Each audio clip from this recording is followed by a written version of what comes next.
Bonjour à tous, ravi de vous retrouver pour cette nouvelle édition de Sénat 360. Voici les titres. Une édition 100% questions d'actualité au gouvernement à suivre en direct et en exclusivité sur notre antenne. Parmi les thèmes, les privatisations permises par la loi Pacte, le revenu de base ou encore la gestion de la crise migratoire avec l'Allemagne. Alors qu'Emmanuel Macron, en déplacement en Bretagne, a estimé que la France n'avait pas à rougir en matière d'accueil des migrants. Et c'est dans ce contexte que la loi Asile et Immigration poursuit son parcours législatif au Sénat. La droite sénatoriale a choisi de durcir la version gouvernementale tout en cherchant à rendre plus efficaces certaines mesures. Elle a notamment maintenu à 30 jours contre 15 le délai de recours pour les demandeurs d'asile. L'exécutif veut inscrire l'environnement dans l'article 1 de la Constitution. Nicolas Hulot a su convaincre Emmanuel Macron d'intégrer la protection de la planète dans les principes fondateurs de la République. On en parle dans cette édition. Et je vous rappelle que vous pouvez réagir à tous nos débats sur Twitter avec le hashtag Sénat360. Pour m'accompagner cet après-midi, on retrouvera Daniel Sporciello, Saveria Rojek et Tam Trani. Le multiplex parlementaire, c'est tout de suite.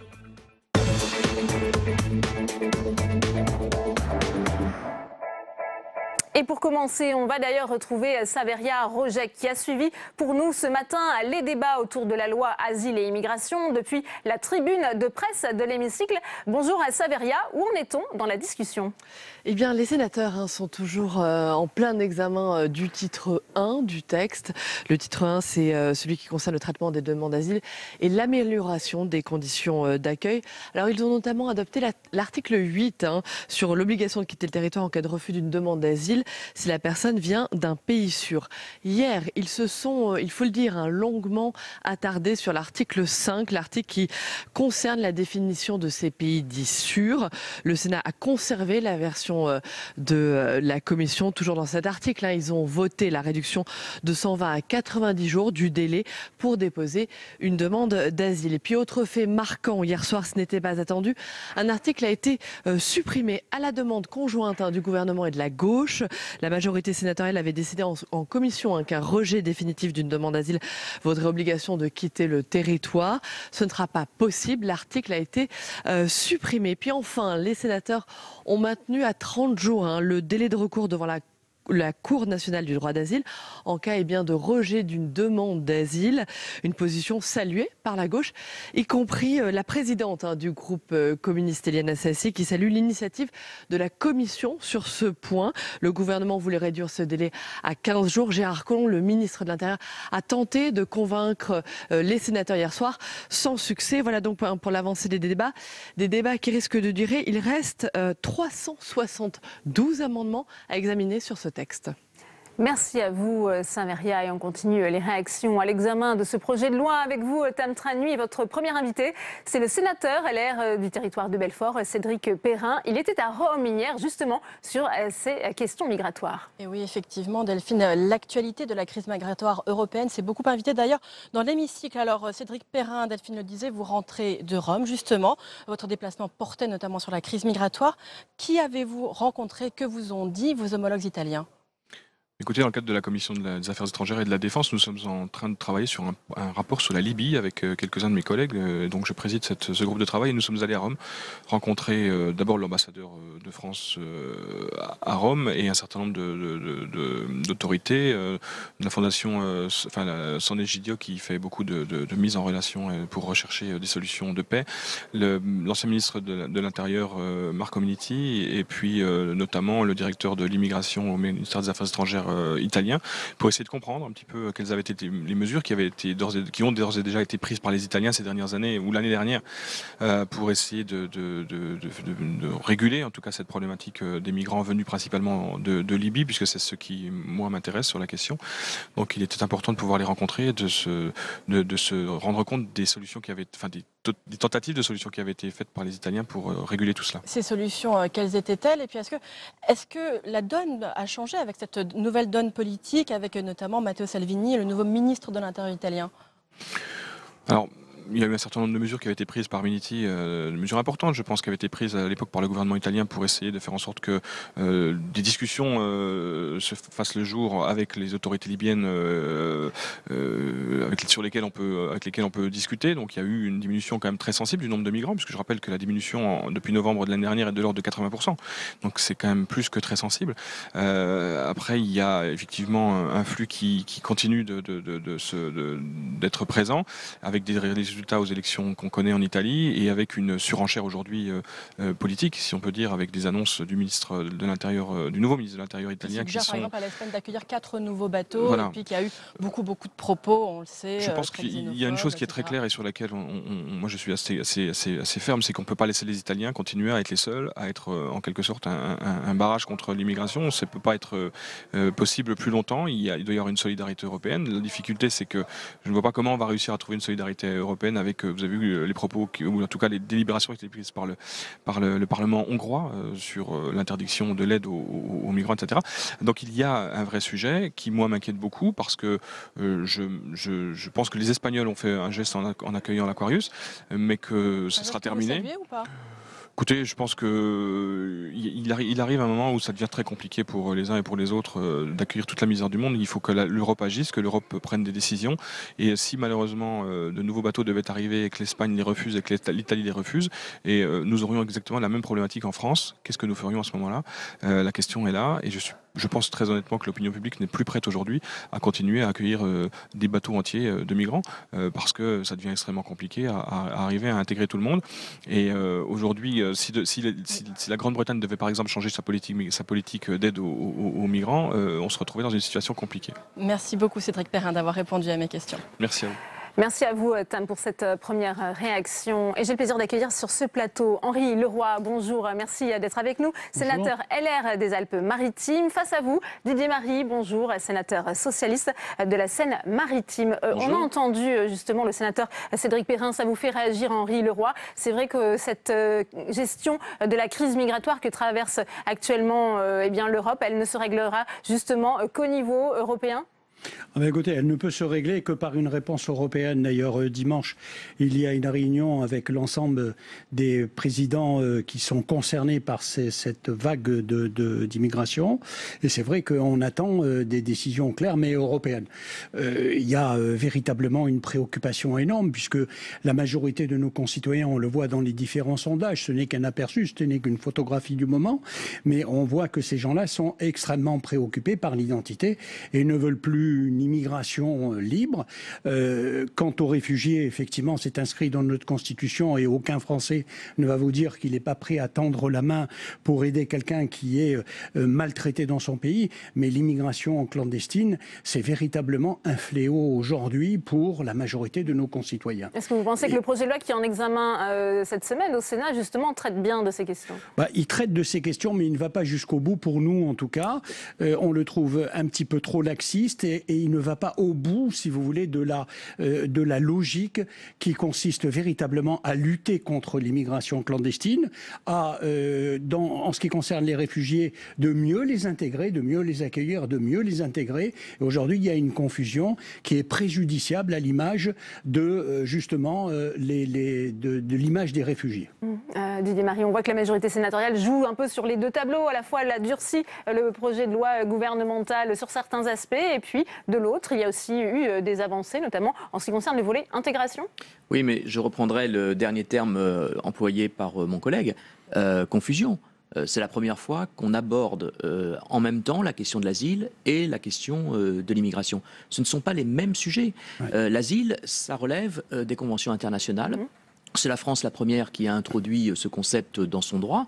Il s'agit de protéger des gens qui sont discriminés, qui sont poursuivis, qui sont mis en danger et qui viennent vers nous pour demander tout simplement d'être protégés.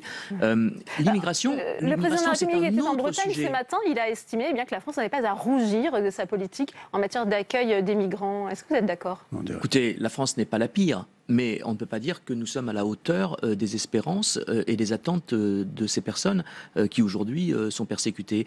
Vous avez pris tout à l'heure l'exemple de l'Aquarius. Il y a près de 300 personnes aujourd'hui issus de ce bateau en Espagne qui vont demander l'asile en France. Et on a délégué des officiers de protection de l'OFPRA pour aller regarder leur situation. Pourquoi ne l'avons-nous pas fait chez nous? C'est pas le droit maritime qui interdisait d'accueillir ce bateau. Non, c'est une volonté politique, et cette volonté politique est à mettre en parallèle avec ce texte qui est effectivement un texte de dissuasion qui vise à ce que les demandeurs d'asile ne viennent pas chez nous, mais ailleurs. Et donc c'est partie prenante de l'égoïsme de plusieurs pays européens, et ça ne va pas dans le bon sens. Alors avant, Henri Leroy, de continuer ce débat, on va voir justement ce qui a été adopté hier soir par la majorité sénatoriale, notamment le maintien à 30 jours du délai de recours devant la Cour nationale du droit d'asile en cas de rejet d'une demande d'asile. C'est une position qui a d'ailleurs été saluée à gauche, alors que le gouvernement veut la réduire à 15 jours. Explication, Léa Lecouple. L'article 6, c'est non. Le gouvernement souhaitait diminuer avec l'article 6 le délai de recours devant la Cour nationale du droit d'asile en cas de rejet d'une demande. Pour l'exécutif, c'était un moyen de s'aligner sur le droit européen. 16 pays de l'Union européenne sur 28 ont un délai qui est inférieur ou égal à 15 jours. Je vous demande que, prenant en considération ces éléments, vous puissiez, sur cet article, suivre la proposition du gouvernement. Le gouvernement voulait faire passer ce délai d'appel d'un mois aujourd'hui à 15 jours, une mesure jugée peu efficace par le rapporteur. Je partage avec le gouvernement la nécessité d'être efficace dans les procédures. Je crois vraiment, sincèrement, qu'il n'y a pas de gain majeur à réduire le délai d'appel de l'OFPRA devant la CNDA. Une fois n'est pas coutume, droite et gauche se sont accordés face au gouvernement. Je salue l'initiative de la commission, de notre commission des lois. Et je conclus, Monsieur le Ministre, pour dire que, le demandeur d'asile n'attend pas, en premier lieu, une réponse rapide. Ce qu'il attend, c'est d'abord une réponse juste et adaptée à sa demande. Reste que la décision de la Commission fait exception au regard de la position de dureté adoptée par le Sénat depuis le début de l'examen de la loi.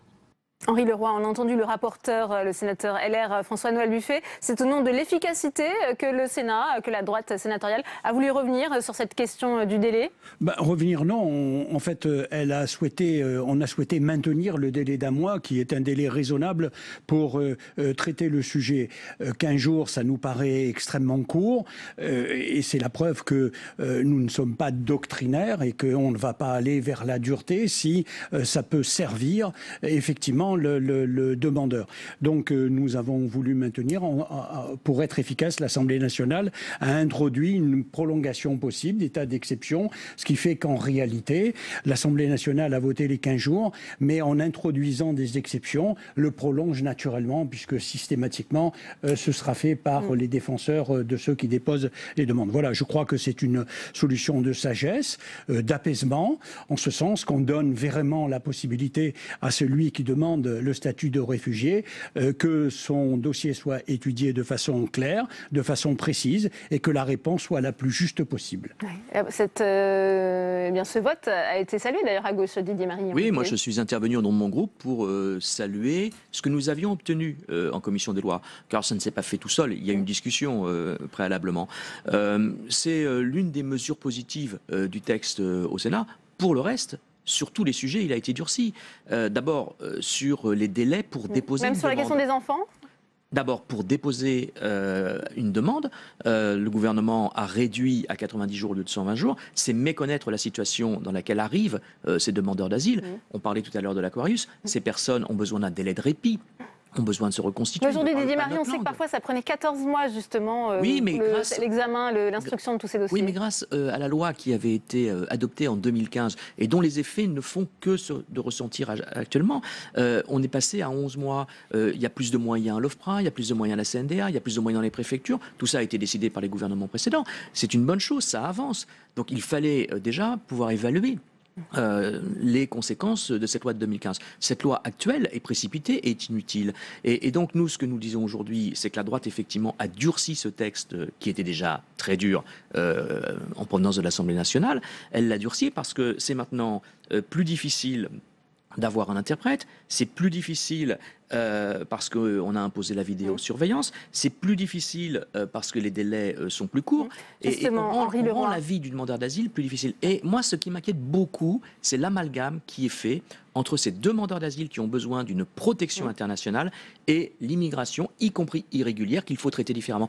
Sur ce point, juste un point, rapidement, la difficulté aujourd'hui de la France, c'est qu'elle n'obtient pas les laissez-passer consulaires pour ramener les gens en situation irrégulière. Là, il y a eu des propositions de la droite sénatoriale, encore une fois, pour que les États soient davantage coopératifs en matière de visa consulaire, puisque cette mesure n'a pas été retenue, mais il y avait la proposition de la Commission des lois que les déboutés du droit d'asile aient obligation de quitter le territoire français. Quand mon collègue socialiste dit que effectivement ça n'a pas été facile de négocier sur le délai de 30 jours qui a été ramené, sachez que dès le départ, effectivement, François-Noël Buffet, qui connaît parfaitement le sujet avec la commission des lois et dans le groupe majoritaire, on a envisagé effectivement de ramener à 30 jours. Ça, c'est le premier point qui a été traité très rapidement pour véritablement donner la chance aux réfugiés. Ce n'est pas, si vous voulez, une interférence d'une quelconque tendance politique qui nous a amené à reprendre le délai de 30 jours. C'est uniquement dans le côté humanitaire. Mais très sincèrement, ce qu'on durcir, est-ce que l'une des mesures phares, c'est de demander au Parlement de faire un débat pour véritablement fixer l'immigration dont nous avons besoin, les pays anglo-saxons. Par quota, le terme quota n'est peut-être pas forcément bon, mais c'est les besoins exprimés. C'est la demande de Roger Carucci, notamment dans la loi de finances depuis plusieurs années. Par quota. Moi, je viens d'Océanie, j'ai été en Océanie, j'ai vu l'Australie, comment ils traitent. Quand le pays a besoin de telle catégorie de personnes qui demandent l'asile ou sont réfugiés ou immigrent en Australie, les pays anglo-saxons pratiquent. Ça concerne l'immigration économique, Henri Leroy, pas forcément les demandeurs d'asile. Non, tout à fait. Non, mais je ne parle pas, mais justement, on en a parlé tout à l'heure. Il ne faut pas confondre les demandes d'asile et l'immigration clandestine. Mais c'est ce que fait cette loi. Ce sont deux sujets complètement différents. Les demandes d'asile, c'est inscrit dans notre ADN, c'est dans notre Constitution. Nous sommes les pays des droits de l'homme, nous sommes les pays de la liberté, de l'égalité, de la fraternité. On parle de l'immigration clandestine. Ne confondez pas les deux. Et malheureusement, même les médias confondent les deux, quoi. Donc, ces mesures qui ont été prises, elles n'ont pas été durcies. Elles répondent, je pense, à la majorité des Français qui attendent une véritable politique de lutte contre l'immigration clandestine. Merci Henri Leroy, merci Didier Marie. Je vous laisse regagner l'hémicycle justement avant la séance de questions d'actualité. Dans le reste de l'actualité, d'ailleurs, aujourd'hui, la révision constitutionnelle, vous le savez, sera bientôt examinée par le Parlement. La protection de l'environnement sera d'ailleurs inscrite dans la Constitution, et ce à l'article 1er. C'est d'ailleurs une petite victoire pour le ministre de la Transition écologique, Nicolas Hulot. Les explications de Nelson Géten. C'est une victoire symbolique pour Nicolas Hulot. En marge d'un déplacement en Bretagne avec le président de la République, le ministre de la Transition écologique a affirmé hier que la protection de l'environnement serait inscrite à l'article 1 de la Constitution. Ce matin, il en a dévoilé la formulation qu'il souhaitait. La République assure un niveau de protection de l'environnement élevé et en constante progression, notamment pour la protection de la biodiversité et l'action contre les changements climatiques. Ça peut être une base de réflexion. Initialement prévu à l'article 34, l'écologie se verrait donc intégrée au premier article de la loi fondamentale française, qui énonce les valeurs fondatrices de la République. Pour l'opposition sénatoriale, cette initiative est inutile. Nous avons inscrit dans la Constitution, en 2004, la charte de l'environnement. Ce n'est pas un article symbolique, ce sont 10 articles qui créent des droits et des devoirs. On peut réfléchir à reparler de nouveau de l'environnement dans la Constitution, mais ça n'a pas d'intérêt concret et pratique pour améliorer la lutte effective contre le changement climatique. La Constitution n'est pas là pour agiter des symboles, elle est là pour nous permettre de faire rentrer dans la réalité un certain nombre de préoccupations. Cette mention environnementale devrait faire partie du projet de loi constitutionnelle voulu par Emmanuel Macron, dont il dévoilera les contours lors de son discours au Congrès le 9 juillet. Et on retourne à la salle des conférences où nous attend Tam Tranui avec le sénateur Les Indépendants, Jérôme Bignon, pour une réaction à l'inscription dans la Constitution de la protection de l'environnement. Oui, est-ce que, Jérôme Bignon, vous pensez que c'est une bonne chose de la part de l'exécutif que d'inscrire dans l'article 1 de la Constitution la question de l'environnement ? C'est une chose qu'on va étudier.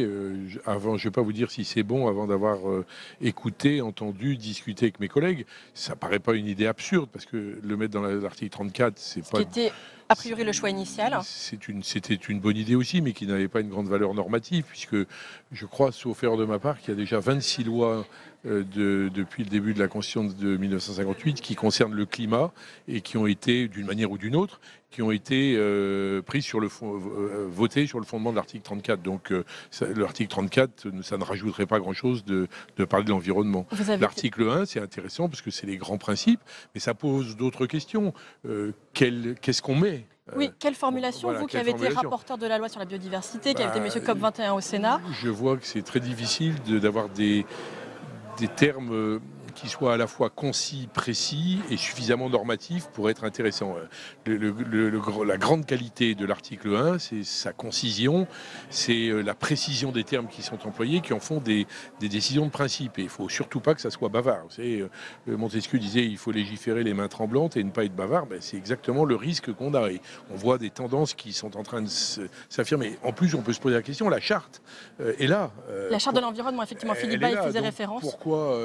Pourquoi je trouve que c'est des sujets qu'il faut regarder avec les universitaires, avec les magistrats, avec tous ceux qui vont pouvoir nous aider à y réfléchir. Et puis on va pouvoir s'inspirer de ce qu'en font les députés actuellement, des travaux qu'ils auront menés. On va y réfléchir dans le courant du mois on va commencer dans le courant du mois de juillet, puis on terminera au mois de septembre quand le texte sera devant notre Assemblée. Mais la Commission développement durable du Sénat s'emparera du texte également. Bien, merci beaucoup Jérôme Bignon pour votre réaction. Merci. Merci à vous, Tam. Et on va retrouver Saveria Rojek, toujours depuis la tribune de presse de l'hémicycle. Saveria, quel est l'ordre du jour des questions d'actualité qui vont débuter dans 10 minutes à présent? Eh bien, à la une de ces questions d'actualité, la crise migratoire, bien sûr, avec une question de Guillaume Arnel sur la gestion de cette crise avec l'Allemagne après le déplacement d'Emmanuel Macron avant-hier à Berlin. Et puis, autre thème, les privatisations prévues par la loi Pacte. Et en l'absence de Bruno Le Maire, le ministre de l'économie et des finances, ce sera Benjamin Griveaux, le porte-parole du gouvernement, qui va répondre à 2 questions des sénateurs sur ces privatisations. Autre thème, le revenu de base, avec une question, cette fois-ci de la socialiste Nadine Grelet-Certenais à la ministre de la Santé Agnès Buzyn. Il faudra suivre également la question de René-Paul Savary sur les pensions de réversion, ainsi que la question d'Alain Milon, le président de la Commission des affaires sociales, sur les mutuelles, la gabegie des mutuelles. C'est en tout cas l'intitulé de la question d'Alain Milon. Et puis autre thème, la contractualisation, l'état de la contractualisation. C'est une question pour La République en marche d'Alain Richard. Et puis également Sophie Primas pour les Républicains qui va, elle, interpeller le gouvernement sur le Grand Paris Express et la construction des logements en Ile-de-France. Voilà donc pour le menu de ces questions d'actualité. Merci à vous, Saveria. Et on retrouve à présent Daniel Sporciello. Bonjour Daniel, avec votre invité aujourd'hui. C'est le président du groupe centriste, le sénateur des Hauts-de-Seine, Hervé Marseille. Merci, bienvenue au Sénat. Bonjour à toutes, bonjour à tous. Effectivement, je reçois Hervé Marseille, le président du groupe centriste du Sénat. Bonjour. Bonjour. Alors, avec Bruno Retailleau, qui est le président du groupe Les Républicains, vous avez signé une tribune dans Le Monde pour bien expliquer votre position sur la réforme des institutions. Premièrement, vous vous élevez contre une idée reçue selon laquelle le Sénat serait vent debout contre cette réforme. Vous dites on est prêt à tendre la main. Mais, car il y a toujours un mais avec les sénateurs, vous dites attention, il ne faut pas que la Haute Chambre, qui est l'Assemblée des territoires, devienne l'Assemblée des métropoles. En clair, que les sénateurs issus des territoires ruraux soient sous-représentés. Est-ce que vous en faites un casus belli ? Écoutez, nous sommes favorables au bon aboutissement de la réforme constitutionnelle. On dit le Sénat ne veut pas de réforme, c'est pas vrai. On a voté 75% des textes présentés par le gouvernement. Aujourd'hui, on nous dit qu'il faut réformer la Constitution. On dit d'accord. On dit OK, moins de parlementaires. 3 mandats successifs, on arrête là, nous sommes d'accord. Mais il y a un certain nombre de réserves, un certain nombre de conditions. Songez que moins 30%, un tiers de parlementaires en moins, ça veut dire pour les députés des circonscriptions à 240 000 habitants, et puis un grand nombre de départements, trentaine, où il y aurait un seul sénateur. Donc, et ça, c'est un vrai risque que vous soulignez? C'est dans la Constitution, oui. Enfin, le projet tel qu'il nous est présenté. Et nous, on dit, attention, oui, moins de parlementaires, mais soyons raisonnables. Songez aussi à l'outre-mer. La Polynésie, c'est grand comme l'Europe. Combien de parlementaires pour les représenter? Vous fixez un nombre pour les départements ruraux? Moins 25%. Nous, on est plutôt pour moins 25%, parce qu'il faut que le curseur s'arrête là si on veut qu'il y ait une représentation raisonnable. Il faut que les citoyens puissent voir leurs députés, que les élus puissent voir leurs sénateurs et que la démocratie s'exerce. En face du gouvernement, il y a les parlementaires. Il y a le non-cumul, il faut que ça existe. Si vous avez un parlementaire député dans une circonscription de 240 000 habitants et des départements où il y a un seul sénateur, ça va être le représentant des villes. Mais je vous demandais si vous en feriez un casus belli, c'est-à-dire vous êtes prêt, si vous n'obtenez pas une réponse qui vous convienne sur cette question, vous êtes prêt à refuser de voter la réforme des institutions? Il ne s'agit pas de multiplier les ukases, c'est un ensemble. Il y a des textes pour la Constitution, il y a une loi organique, il y a une loi simple. On va regarder l'ensemble. Donc c'est déraisonnable de proposer moins 30, nous y sommes hostiles. On va voir dans le débat parlementaire comment on peut arriver à ça. Visiblement, il y a une autre mesure qui ne passe pas, c'est le renouvellement total du Sénat. Ça, vous dites, c'est pas possible? Non, dans la Constitution, le Sénat doit être réélu de façon partielle tous les 3 ans. À nos yeux, c'est anticonstitutionnel. C'est l'équivalent d'une dissolution. Ça, c'est déraisonnable aussi. Et ça, c'est plutôt un ukase aussi. Est-ce que le centre et la droite sénatoriale sont vraiment derrière le président du Sénat, Gérard Larcher, qui défend les prérogatives de la Haute Assemblée? Ou est-ce qu'il y a un petit peu de tension? Non, Gérard Larcher défend le Sénat et défend le bicaméralisme. De ce point de vue, nous travaillons collectivement avec lui, tous les présidents de groupe. Et il s'exprime au nom du Sénat et singulièrement au nom de la majorité sénatoriale. On a des différences. Par exemple, lui, il veut 15% de proportionnel maximum. Nous, 15% de proportionnel en termes de plancher. Donc on a des différences. Mais sur l'essentiel, on est d'accord et il est le représentant du Sénat. Bien, alors nous allons parler de la crise migratoire qui n'en finit pas de secouer l'Europe. On l'a vu avec l'épisode de l'Aquarius.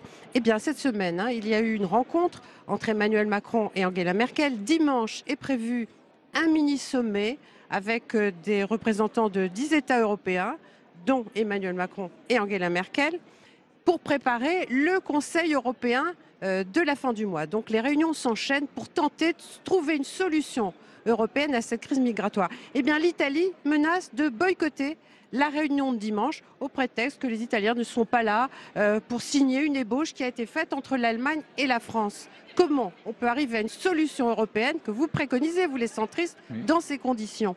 Ce qui se passe en Italie est effroyable et c'est la faute de l'Europe. C'est notre faute collective. Ce qui se passe aujourd'hui en Allemagne, ce qui se passe en Autriche, ce qui se passe dans bon nombre de pays européens de l'Est est extrêmement préoccupant.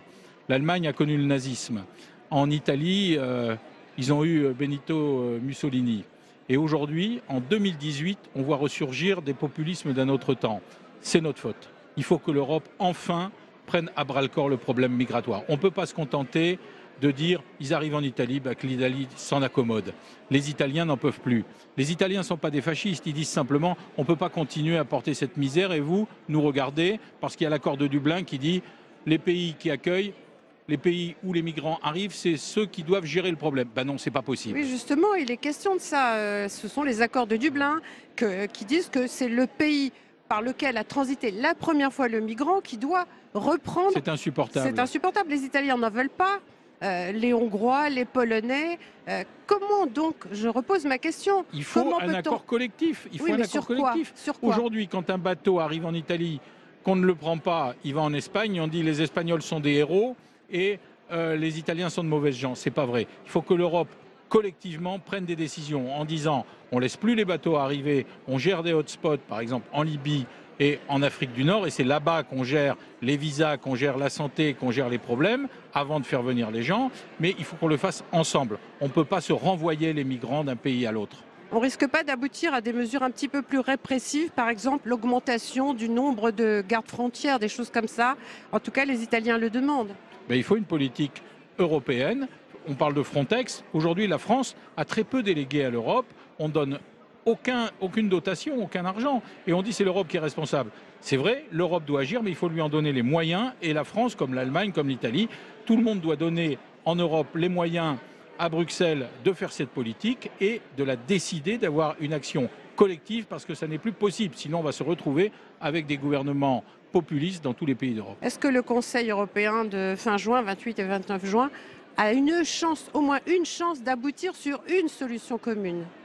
Écoutez, je crois qu'il serait criminel de continuer dans cette voie. Il faut absolument des décisions, parce que c'est l'avenir de la France et de l'Europe qui en dépend.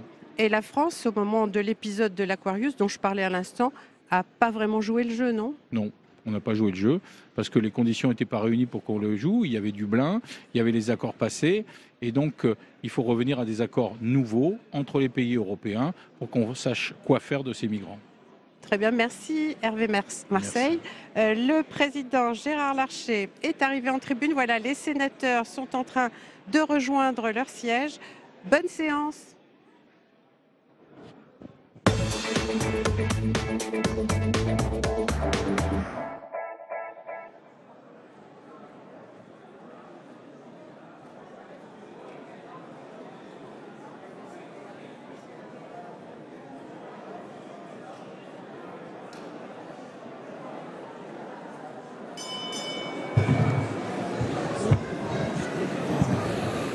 La séance est reprise. Monsieur le Premier ministre, Mesdames et Messieurs les ministres, l'ordre du jour appelle les questions d'actualité au gouvernement. Nous sommes sur Public Sénat, sur notre site internet et sur Facebook. Chacun aura à cœur à la fois de respecter son temps et tout autant la courtoisie. La parole est à notre collègue Joël Guerriau pour le groupe Les Indépendants, République et Territoires. Merci Monsieur le Président. Monsieur le ministre de l'Agriculture, en 2016, l'acquisition par une société chinoise de 1700 hectares de terres agricoles françaises nous a fait prendre conscience des enjeux alimentaires de la mondialisation. Cette année encore, un conglomérat chinois a confirmé mi-février avoir acheté environ 3000 hectares pour cultiver du blé. Les fariniers chinois semblent très sensibles à la réputation du blé français. Nous pourrions bien évidemment nous en réjouir, mais cette pratique pose problème à plus d'un titre. Tout d'abord, les fonds de gestion chinois transforment l'exploitation en société pour contourner le contrôle opéré par les sociétés d'aménagement foncier et d'établissement rural, les SAFER. Par ailleurs, ces rachats de terres se font auprès d'exploitants endettés, à des prix trop élevés pour que des jeunes agriculteurs puissent les reprendre. Enfin, une fois nos terres cédées, la production est destinée à l'exportation.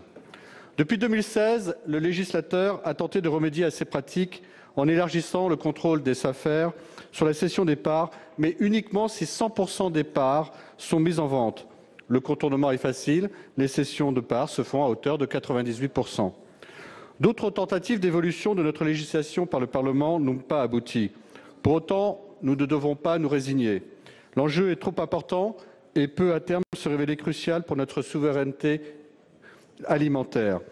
Monsieur le ministre de l'Agriculture, le président de la République a annoncé la mise en place de verrous réglementaires sur des achats de terres agricoles par des étrangers. Qu'en est-il? Comment comptez-vous faire pour protéger notre indépendance alimentaire et faciliter la reprise des terres agricoles par de jeunes exploitants? Merci. Pour vous répondre, la parole est à Stéphane Travert, ministre de l'Agriculture et de l'Alimentation. Merci, Monsieur le Président. Monsieur le sénateur, Monsieur Guerriau, l'achat récent de terres agricoles françaises par des sociétés étrangères suscite un grand émoi, de nombreuses interrogations et nous en avons bien évidemment parfaitement conscience. Mais avant d'évoquer un phénomène d'accaparement, il faut regarder la réalité des données. C'est ce que porte un rapport actuel du CGAER qui s'est intéressé à cette question. Aujourd'hui, les investissements étrangers représentent moins de 1% des transactions. Il est donc difficile à ce stade de parler d'un phénomène phénomène d'accaparement face à des opérations qui relèvent plus de stratégies d'investissement que peuvent le faire nos opérateurs à l'étranger. Néanmoins, la vigilance et la transparence doivent être de mise et c'est ce que souhaite faire ici, bien évidemment, le gouvernement. Et les dernières acquisitions sont néanmoins révélatrices de stratégies de contournement du système actuel. Les outils de régulation du foncier agricole dans leur état actuel paraissent aujourd'hui clairement inadaptés face au développement d'opérations qui sont conduites sous forme sociétaire et qui peuvent ici conduire à des phénomènes de concentration. Les récentes évolutions législatives ont permis d'améliorer le droit de préemption, le dispositif avec le droit de préemption pour les SAFER, pour l'acquisition de la totalité des parts sociales d'une société dont l'objet principal est la propriété agricole. Mais nous constatons que des cessions partielles sont aisément organisées pour contourner ces dispositifs. C'est sur ces sujets que je souhaite que nous puissions avancer et nous nous appuierons là-dessus pour travailler sur les conclusions de la mission d'information qui est en cours à l'Assemblée nationale. Je vous remercie. Monsieur Guerriau. Oui, merci. Monsieur le ministre, vous avez répondu à ma question sur le plan d'un consentement finalement à ce véritable problème qui est le nôtre. Et je voudrais simplement rappeler un proverbe chinois qui dit il est trop tard de se boucher les oreilles quand le tonnerre éclate. Et je crois qu'effectivement, nous avons là les prémices d'une situation où la Chine acquiert de manière de tout azimut à travers le monde des terres agricoles. Et je pense qu'il faut être très vigilant et prendre les bonnes mesures pour éviter que demain, nous manquions de terres et qu'il faut certainement en sanctuariser un certain nombre pour éviter le pire. Merci. La parole est au président Alain Milon pour le groupe Les Républicains. Monsieur le Président. Merci, Monsieur le Président. Ma question s'adresse à Madame la ministre de la Santé sur l'univers merveilleux des complémentaires santé. Au cours du précédent quinquennat, plusieurs mesures n'ont fait que complexifier un système assurantiel déjà illisible pour nos concitoyens et affaiblir leurs droits pour leur couverture santé. Je pense à la loi Leroux, qui a généralisé les réseaux de soins, donnant la possibilité aux complémentaires dans les 3 secteurs optique, dentaire, audioprothèse de différencier les remboursements en fonction du choix de son professionnel, que nous avions dénoncé. Je pense également à l'obligation des contrats collectifs pour tous les salariés, qui a dégradé la couverture assurantielle des contrats individuels des inactifs, notamment des retraités, et qui s'est traduit par une pression fiscale supplémentaire de près d'1 milliard d'euros par an pour les salariés, avec la fiscalisation de la part employeur. Enfin, le plafonnement du remboursement des soins médicaux des contrats responsables obtient la palme, puisque c'est le contrat qui rembourse le plus mal et qui est 2 fois moins taxé par l'État. Une étude fort enrichissante de UFC Que Choisir fait ressortir le coût toujours plus important des complémentaires santé dans le budget des Français. Elles ont progressé 3 fois plus vite que l'inflation dans la dernière décennie. En 2016, la Cour des comptes avait d'ores et déjà déploré les dépenses de 7,2 milliards d'euros en frais de gestion, dont près de 3 milliards pour la publicité. La réforme sur le reste à charge zéro et la remise à plat du secteur des complémentaires santé, Madame la Ministre, ne sont que les 2 facettes d'une même médaille. Vouloir les traiter séparément, c'est prendre le risque de faire peser de plus en plus la part des cotisations des assurances santé dans le budget des ménages. C'est pourquoi je souhaite connaître les mesures que vous pensez adopter pour encadrer la lisibilité des offres de complémentaires santé et exiger une meilleure transparence sur les frais de gestion. Pour vous répondre, la parole est à Madame la ministre des Solidarités et de la Santé, Madame Agnès Buzyn. Merci Monsieur le Président, Mesdames et Messieurs les sénateurs, Monsieur le Président de la Commission des Affaires sociales. Vous le savez, les complémentaires santé sont essentiels à l'accès aux soins des Français. 95% de nos concitoyens sont couverts soit par une complémentaire santé, soit par la CMU-C. Mais vous avez raison, le coût de ces mutuelles a augmenté. La récente enquête de UFC Que Choisir rapporte une augmentation de 47% en 11 ans de ces complémentaires. Alors, un tiers de cette hausse s'explique par l'évolution de la fiscalité sur les complémentaires, vous l'avez signalé. Par ailleurs, il n'est pas anormal que le coût des complémentaires augmente avec le coût de la santé, puisque le rythme d'évolution des dépenses de santé est d'environ 2% par an. Pour autant, il est vrai que les frais de gestion augmentent plus vite que la dépense remboursée. Et donc, c'est un sujet tout à fait légitime de préoccupation. Le gouvernement est particulièrement favorable à tout ce qui va permettre d'accroître la transparence et la concurrence. Les complémentaires ont l'obligation depuis 2012 de communiquer à leurs assurés le montant et la composition de leurs frais de gestion. Enfin, dans la réforme récente du 100% en santé, du reste à charge zéro que nous avons signé la semaine dernière, il est prévu de rendre plus facilement comparables les contrats grâce à une harmonisation des tableaux de remboursement, de façon à ce que tous les Français puissent comparer en fonction du soin remboursé. Et notre objectif est bien que la réforme n'induise aucune augmentation de tarifs. C'est un point qui a fait l'objet de beaucoup d'échanges avec les fédérations d'organismes complémentaires, sur lequel nous allons être particulièrement vigilants. Nous avons prévu un comité de suivi régulier de la réforme 2 fois par an, de façon à suivre l'évolution des comportements des usagers et des coûts, et nous ajusterons si nécessaire. Je vous remercie. Merci, Monsieur le Président. Oui, merci Madame la Ministre. Si on tient compte des frais, des taxes, des marges des assureurs, c'est en moyenne quand même que 66% des primes qui retournent directement aux assurés individuels, et même dans certains types de contrats, 50% seulement. Alors je vous propose, Madame la Ministre, que le tarif du panier de soins dans le reste à charge zéro soit défini par le Parlement. Très bien, merci beaucoup. La parole est à notre collègue Anne-Catherine Loisier pour le groupe de l'Union centriste. Merci Monsieur le Président, Mesdames, Messieurs les ministres, mes chers collègues. Ma question s'adresse à Monsieur le ministre de l'Économie et des Finances et porte sur les annonces des privatisations.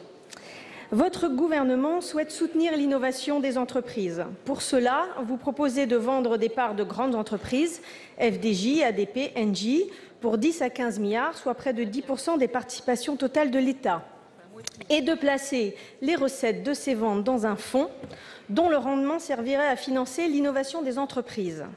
Si nous souscrivons à l'objectif, la méthode interroge. Nous avons ici des entreprises rentables qui prospèrent et versent chaque année jusqu'à 1 milliard de dividendes, contribuant ainsi au financement de l'État et de la dette. Des entreprises qui exercent dans des domaines stratégiques, en forte croissance, pour lesquels un pilotage étatique se justifie, s'agissant du transport aérien, de la régulation des jeux ou encore de la transition énergétique. À l'heure où l'État ne doit pas seulement diminuer ses dépenses, mais aussi consolider ses recettes, quel intérêt, Monsieur le Ministre, à vendre des actifs directement, être actionnaire d'entreprises qui sont rentables et qui leur permettront de toucher des dividendes de ces investissements? Enfin, vous l'avez rappelé, dans le caractère stratège de l'État, l'État peut être stratège en détenant des capitaux dans une entreprise publique, mais l'État a aussi un rôle, et je sais que vous y êtes attaché sur ces bancs, quelles que soient les sensibilités politiques, un rôle de régulateur. Et donc nous renforcerons aussi les mécanismes de régulation, notamment en ce qui concerne la Française des Jeux et le PMU, dont je sais que vous êtes soucieuse. Madame Loisier. Monsieur le ministre, à force de nationaliser les déficits et de privatiser les bénéfices, nous appauvrissons l'État. Et vous avez parlé d'innovation dans l'avenir. L'innovation dans l'avenir, et notamment dans l'administration de la France, c'est peut-être aussi d'inventer de nouveaux partenariats gagnant-gagnant, pas seulement pour les entreprises, c'est important, mais aussi pour l'État et aussi dans le long terme pour faire fructifier le patrimoine public des générations à venir. Merci. La parole est à Monsieur Alain Richard. Pour le groupe de La République En Marche, vous avez la parole. Monsieur le Premier ministre, nous approchons de la période où vont se clore les discussions avec 322 grandes collectivités territoriales sur les contrats permettant de maîtriser d'un commun accord l'évolution des dépenses de fonctionnement. Mécanisme dont je rappelle qu'il a été adopté avec l'approbation de cette majorité sur la suggestion de sa commission des finances, et qui a été déclaré conforme aux principes constitutionnels de libre administration. Donc, Monsieur le Premier ministre, pouvez-vous nous indiquer quel est aujourd'hui l'état des conclusions d'accords envisagés par les collectivités et les points qui restent en discussion avec certaines collectivités? Je pense en particulier au sujet spécifique des collectivités en forte augmentation démographique, et aussi à certaines catégories de dépenses qui sont exposées par les collectivités sur la suggestion de l'État et d'ailleurs avec son aide, comme l'accord que vous avez conclu récemment sur les mineurs étrangers isolés avec les départements, ou comme les préconisations que nous fait le ministre de l'Éducation nationale sur la nouvelle gestion des mercredis. Tout ceci sont des dépenses spécifiques qui aujourd'hui entrent dans le plafond de dépenses et qui pourraient donner lieu à quelques discussions supplémentaires. Comme vous avez créé un comité de suivi de la contractualisation qui, je crois, tourne utilement. Est-ce que vous pouvez nous laisser quelques perspectives pour la période de la vérification des comptes en 2019 qui permettrait d'améliorer encore le dispositif? Monsieur le Premier ministre. Monsieur le Président, Mesdames et Messieurs les sénateurs, Monsieur le Sénateur, par cet instrument des contrats qui sont actuellement en négociation et qui doivent être signés par les 322 principales collectivités territoriales ou établissements publics de coopération intercommunale avec l'État, nous essayons, nous inventons, nous déterminons une nouvelle façon de travailler et de maîtriser l'augmentation de la dépense publique locale, une nouvelle façon de travailler entre les collectivités territoriales et l'État. Chacun se souvient ici qu'il fut un temps, pas si lointain, où les contraintes générales auxquelles étaient exposés les gouvernements s'étaient traduites d'abord par un gel des dotations à verser aux collectivités territoriales, puis par une réduction. Gel général, puis réduction générale. Nous avons pris la décision de ne pas nous inscrire dans cette logique et de proposer aux principaux acteurs de la dépense publique locale, pas à l'ensemble des collectivités territoriales, quel est l'intérêt d'aller geler ou de diminuer de façon générale des dépenses, de contraindre des dépenses dans des acteurs qui sont des acteurs qui ne déterminent pas par leur importance l'évolution de la dépense publique locale générale. Nous avons donc choisi de traiter avec 322 collectivités territoriales et établissements publics de coopération intercommunale. L'idée est d'encadrer l'augmentation de leurs dépenses de fonctionnement à un taux moyen de 1,2. C'est un exercice nouveau et évidemment il est difficile, particulier, et il a donné lieu à des échanges et à des échanges nourris, à la fois dans le cadre de la Conférence nationale des territoires. Vous vous souvenez, Monsieur le Ministre, pour y avoir joué un rôle absolument essentiel, que la façon dont ces contrats sont construits a été discutée lors de notre réunion de Cahors. Et d'ailleurs, certains appellent ces contrats les contrats de Cahors, ce qui est une forme de postérité pour Cahors exceptionnelle. J'espère que le Lot s'en trouvera encore mieux pourvu, mais néanmoins, ils ont été discutés dans le cadre de la Conférence nationale des territoires. Et ensuite, collectivité par collectivité, il y a eu des discussions. L'association Régions de France nous a dit que sur un certain nombre d'objets de dépenses publiques locales, il fallait prendre en compte ces remarques. L'ADF l'a fait, l'AMF l'a fait, l'ensemble des acteurs l'ont fait. Très bien. Nous avons entendu ces remarques, nous avons créé les critères de modulation en fonction de l'évolution de la population, en fonction d'un certain nombre d'indicateurs, et nous avons également indiqué aux collectivités qui le souhaitaient que certaines dépenses, par leur nature même, devaient être gelées ou regardées à l'extérieur de ces contrats. Ça a été par exemple le cas s'agissant des dépenses engagées dans le cadre des fonds structurels. Ça a été aussi le cas s'agissant des dépenses engagées par les régions dans le cadre du plan investissement compétences. Nous avons répondu aux demandes qui étaient formulées par les régions parce que nous considérions qu'en y répondant, nous restions dans l'épure, dans le sens même de cette contractualisation qui avait été engagée. Le 14 juin dernier, il y a une semaine, 171 communes ou EPIC s'étaient engagées, avaient d'ores et déjà signé ou étaient sur le point de signer avec l'État. Nous avons jusqu'au 30 juin. Et j'ai observé que les négociations, les discussions s'intensifiaient au fur et à mesure que le temps avançait et que la limite se rapprochait. Certaines collectivités territoriales décident de signer et souhaitent signer avec une forme de solennité qui leur appartient. D'autres ont fait le choix de signer plus discrètement. C'est un choix qui leur appartient. Et certaines ont fait le choix de ne pas signer et elles sont tout aussi respectables et bien entendu, c'est leur droit le plus strict. Mais vous savez, Monsieur le Ministre, car là encore ce dispositif a été discuté, il a été évoqué ici dans cette Assemblée, il a été validé par le Conseil constitutionnel, ceux qui ne signent pas s'exposent, dans l'hypothèse où ils ne respecteraient pas cet engagement commun, cette norme que nous avons fixée, à une contribution plus élevée et à une récupération plus élevée l'année suivante. Au total, Monsieur le Ministre,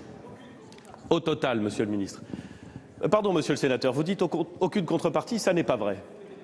Permettez-moi de le dire un peu directement, parce que je sais qu'ici, il faut dire les choses avec mesure. Je suis moi-même assez mesuré, je crois, dans mon expression, mais ça n'est pas vrai. L'engagement de maintenir,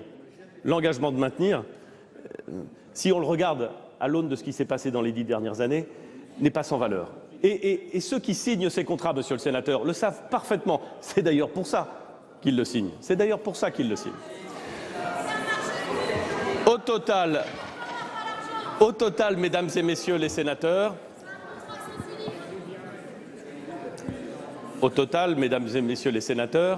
cette relation contractuelle, qui est délicate, avance. Nous en ferons l'analyse après l'exécution de la première année du contrat, en 2019, par le comité de suivi, par la nécessaire expérience que nous allons retirer de la façon dont ont été négociés et dont sont mis en œuvre les contrats. Je pense que le mécanisme perdurera.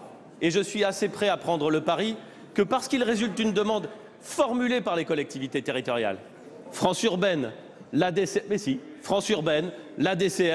toute une série de représentants de collectivités territoriales qui appelaient de leur vœu cette réforme, je crois qu'elle durera. Merci. La parole est à notre collègue Guillaume Arnell pour le groupe du Rassemblement démocratique et social européen. Monsieur le Président, Mesdames et Messieurs les sénateurs, mes chers collègues, ma question s'adresse à Monsieur Gérard Collomb, ministre de l'Intérieur, ministre d'État. Monsieur le ministre, alors que notre Haute Assemblée examine le projet de loi Asile, Immigration et Intégration, une véritable crise européenne s'est ouverte sur le sujet suite à plusieurs événements récents. D'une part, le refus total du nouveau gouvernement italien d'accueillir les 629 migrants de l'Aquarius. D'autre part, l'ultimatum du ministre de l'Intérieur allemand Horst Seehofer à l'attention de la chancelière allemande Angela Merkel, lui intimant de réduire substantiellement le nombre de migrants accueillis en Allemagne sous peine de refouler aux frontières ces mêmes migrants. Cette crise politique interne pourrait avoir des conséquences importantes sur la politique migratoire européenne. Nous savons, Monsieur le ministre, que vous avez participé avec le président de la République, M. Emmanuel Macron, à un conseil des ministres franco-allemands ce mardi pour trouver un consensus et arrêter une position commune. De même, sur invitation du président Juncker, le président de la République participera également ce dimanche à une réunion de travail, certes informelle sur le sujet, pour débloquer la situation en amont du Conseil européen des 28 et 29 juin. Ce Conseil s'annonce déjà difficile. La Commission européenne proposant de réformer le règlement de Dublin en instaurant notamment une répartition automatique des demandeurs d'asile dans l'Union européenne en période de crise comparable à celle de 2015. Monsieur le ministre, nous le savons tous, les réponses apportées à la question migratoire ne peuvent être qu'européennes. Dans ce contexte tendu, pouvez-vous éclairer la représentation nationale sur la situation politique en Allemagne, sur l'avenir de la politique migratoire européenne et nous assurer que la France fera tout pour parvenir à un accord acceptable et respecté par tous les États membres. Sinon, il est à craindre un affaiblissement de l'Union européenne que nous avons mis tant de temps à construire. Merci. La parole est au ministre de l'Intérieur, ministre d'État, M. Gérard Collomb. Monsieur le Président, Mesdames et Messieurs les sénateurs, Monsieur le sénateur Guillaume Arnell, oui, vous avez raison. Aujourd'hui, l'Europe connaît une grave crise. Et pourtant, lorsque l'on regarde les chiffres, on s'aperçoit que, alors que l'Europe avait vu 1 800 000 entrées régulières en 2015, en 2017, on n'en recense que 205 000. Pourquoi cette baisse? Par des accords que nous avons passés avec un certain nombre de pays de transit ou pays d'origine. C'est d'abord l'accord passé entre l'Union européenne et la Turquie, qui a évidemment fait baisser de manière considérable les entrées par la voie orientale. Or, je rappelle que la Turquie a encore sur son territoire 3 500 000 personnes réfugiées. C'est deuxièmement les accords que la France a passés avec le Niger, qui a fait que la route d'Agadez, qui voyait des centaines de milliers de personnes traverser le Sahara, puis ensuite la Méditerranée, a été progressivement, grâce aux autorités nigériennes, fermée aux passeurs. Et enfin, c'est troisièmement les mesures qu'avait pris le ministre de l'Intérieur, l'ancien ministre de l'Intérieur italien, Marco Minniti, avec un certain nombre d'autorités libyennes, pour que les passeurs soient arrêtés. Et c'est la première fois depuis 1 an et demi que l'on voit à nouveau effectivement des bateaux chargés de migrants. Alors oui, vous avez raison, la solution sera européenne et nous allons y travailler. Le président de la République va y travailler dimanche prochain pour trouver un accord européen. Merci. La parole est à notre collègue Pascal Savoldelli pour le groupe communiste républicain citoyen et écologiste. Vous avez la parole. Merci, Monsieur le Président. Mes chers collègues, Monsieur le Ministre, pour amplifier la contribution des collectivités locales à la réduction des déficits publics, le Président de la République et votre gouvernement ont clairement changé de méthode, mais pour poursuivre le même objectif. 13 milliards d'euros, c'est le montant de la nouvelle réduction des dépenses utiles que vous avez décidé d'imposer aux services publics locaux d'ici 2022, après les 11 milliards de baisse de dotation du précédent quinquennat.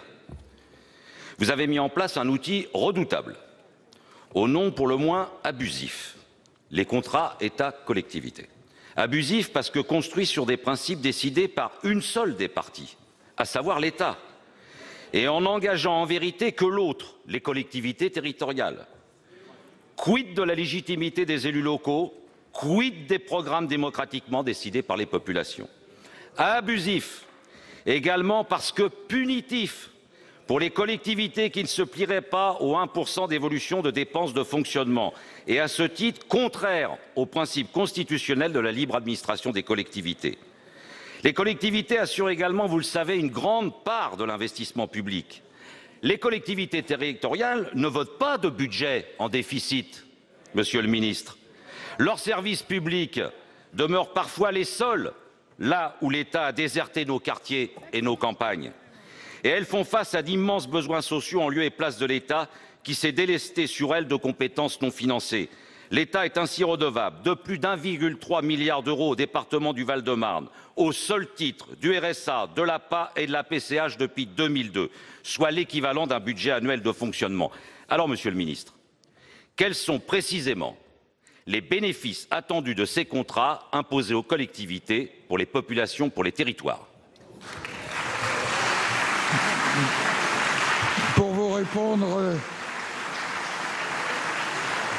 la parole est au ministre d'État, ministre de l'Intérieur, M. Gérard Collomb. Monsieur le Président, Mesdames et Messieurs les sénateurs,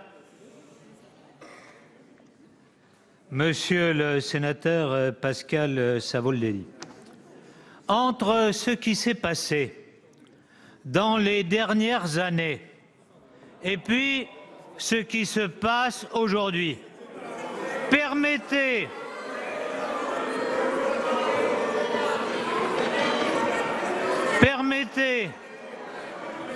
à l'ancien gestionnaire de collectivités locales de vous dire qu'il y a une grande différence qui se traduit dans les chiffres avec la baisse de 11 milliards des dotations de fonctionnement aux collectivités locales. Nous avions eu comme résultat une baisse de l'investissement de 8% en 2014, de 8% en 2015, du fonctionnement de moins 0,2%. Et aujourd'hui, l'investissement des collectivités locales, mes chers collègues, regardez les chiffres, votre enthousiasme, est en train de reprendre. Nous sommes à plus 6%. Cela veut dire que ce n'est pas effectivement une baisse, mais une moindre hausse limitée à 1,2%. Et croyez-moi, nous avons fait les calculs pour les différentes strates de collectivités et c'est pour cela que 60% des collectivités vont signer le pacte que nous leur proposons.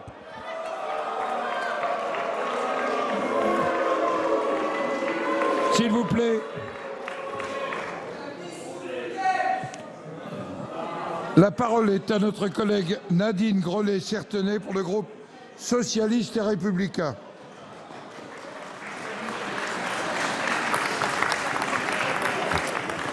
Monsieur le Président, Mesdames et Messieurs les ministres, mes chers collègues, ma question s'adresse à Madame la ministre des Solidarités et de la Santé. À l'heure où le Président de la République s'insurge contre le pognon de dingue versé à nos concitoyens les plus modestes et en appelle à la responsabilisation des pauvres, je souhaiterais vous interroger sur ce sujet car il est grave et mérite mieux que des formules aussi scandaleuses que dangereuses pour notre contrat social. Cette musique droitière, nous la connaissons. Vous cherchez à démontrer que les minima sociaux ne fonctionnent pas en vue de préparer les coupes budgétaires à venir, évaluées à 7 milliards par Bercy. C'est le montant des cadeaux fiscaux aux plus fortunés. D'autres acteurs, plus responsables, en prise avec la réalité de notre pays, imaginent les solidarités de demain. Je pense notamment aux 13 départements socialistes qui ont mis sur pied un projet d'expérimentation d'un revenu de base. Leur proposition est simple, offrir aux citoyens vivant sous le seuil de pauvreté une allocation qui fusionnerait le RSA, la prime d'activité et potentiellement les aides au logement. Ce projet présente l'avantage de traiter la question majeure du non-recours aux aides sociales, de simplifier le système des prestations et de lutter efficacement contre la précarité. Bien sûr, ce programme d'éradication de la grande pauvreté ne pourra se faire sans argent public pour être expérimenté à grande échelle. Ma question, Madame la Ministre, êtes-vous prête à soutenir cette initiative originale lors de l'examen des projets de loi de finances? Vous semblez déjà évoluer vers un renforcement de l'expérimentation Territoire zéro chômeur initiée sous le précédent quinquennat. En sera-t-il de même pour cette nouvelle expérimentation ambitieuse? Avez-vous pris la mesure de l'urgence à agir en matière de lutte contre la pauvreté? Pour vous répondre, la parole est à Madame Agnès Buzyn, ministre des Solidarités et de la Santé. Merci Monsieur le Président, Mesdames et Messieurs les sénateurs, Madame la sénatrice Nadine Grelet. Nous avons suivi très attentivement, effectivement, ces débats relatifs aux revenus de base et aux projets d'expérimentation portés par ces 13 départements.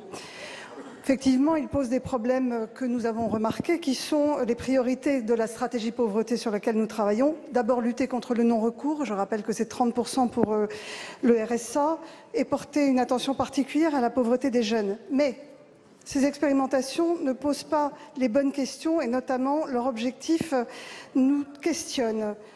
Voulons-nous attribuer à chaque personne en situation de pauvreté une allocation monétaire pour solde de tout compte?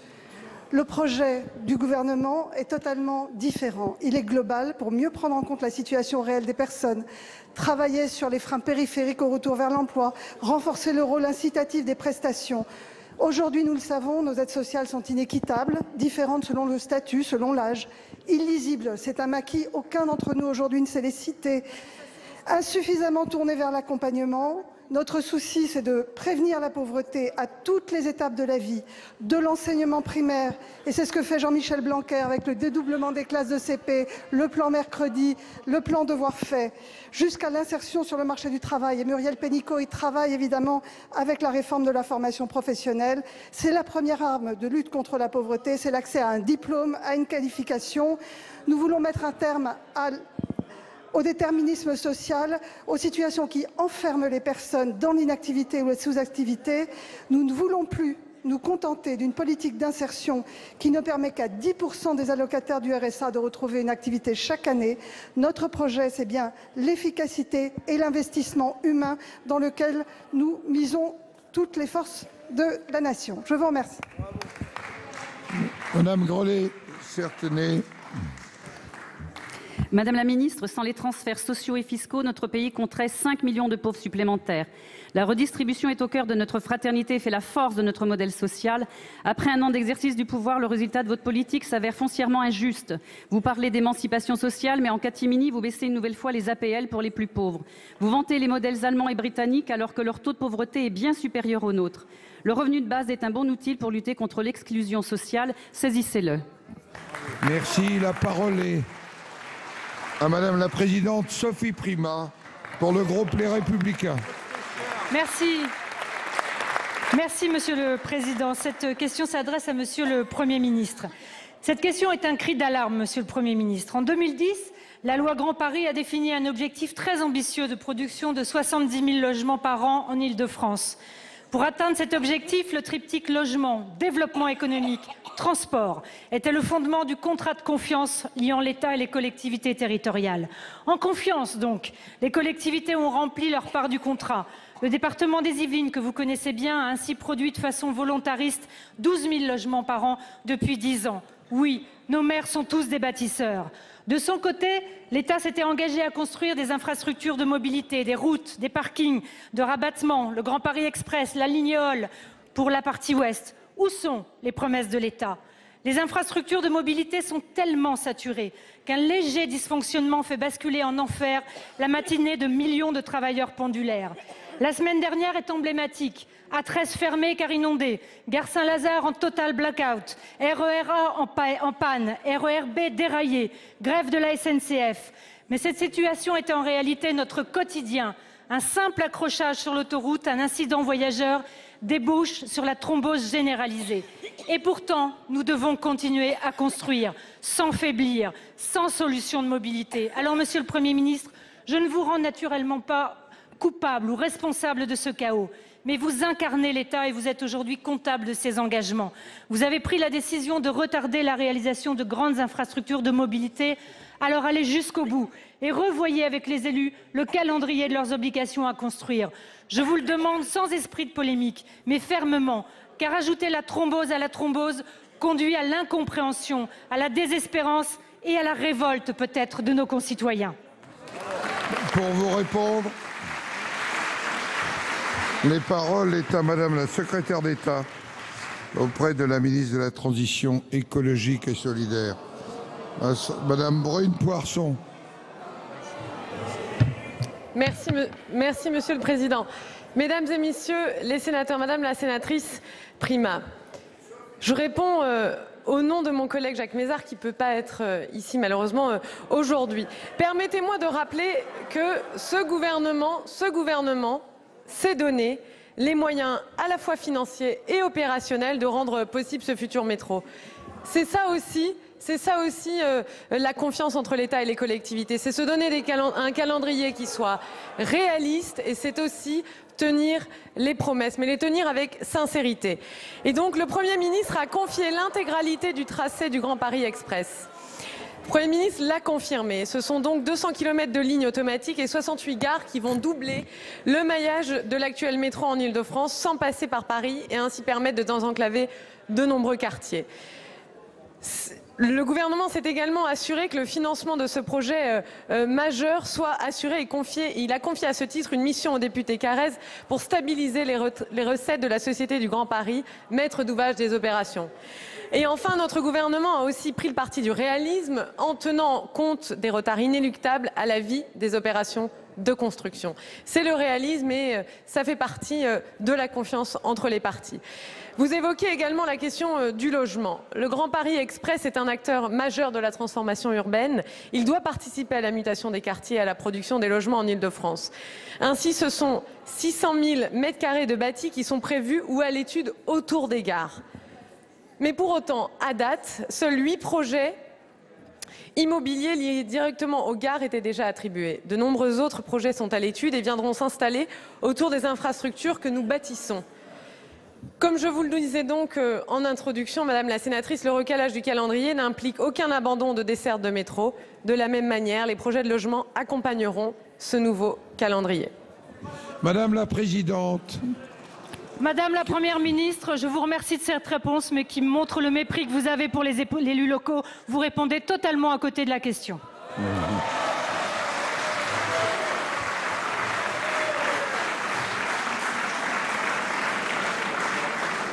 La parole est à Madame Lana Tetuani pour le groupe de l'Union centriste. Monsieur le Président, Mesdames et Messieurs les ministres, chers collègues, Yorana, Monsieur le Premier ministre, consulté le 7 juin, l'Assemblée de Polynésie française a émis à l'unanimité des courants politiques un avis défavorable sur le futur volet organique et ordinaire de la réforme des institutions. D'une part, sur la réduction du nombre de parlementaires, réduction jugée inefficiente en Polynésie du fait de notre configuration géographique, et d'autre part, sur la limitation dans le champ de l'exercice des fonctions exécutives locales réservées aux communes de plus de 9 000 habitants, restriction qualifiée d'entrave à l'exercice de notre démocratie locale. Il s'agit, à mon sens, et je pèse mes mots, d'une régression, voire même d'un muselage démocratique. Et que dire de nos frères calédoniens? Votre projet de réforme passe mal, car nos collectivités présentent des particularités qui n'existent ni en France métropolitaine, ni dans les DOM, et parce que le droit permet une adaptation des dispositions législatives et réglementaires pour prendre en compte nos spécificités. Compte tenu de leur situation géographique, la Polynésie française et la Nouvelle-Calédonie ne peuvent se réduire uniquement à des considérations d'ordre démographique.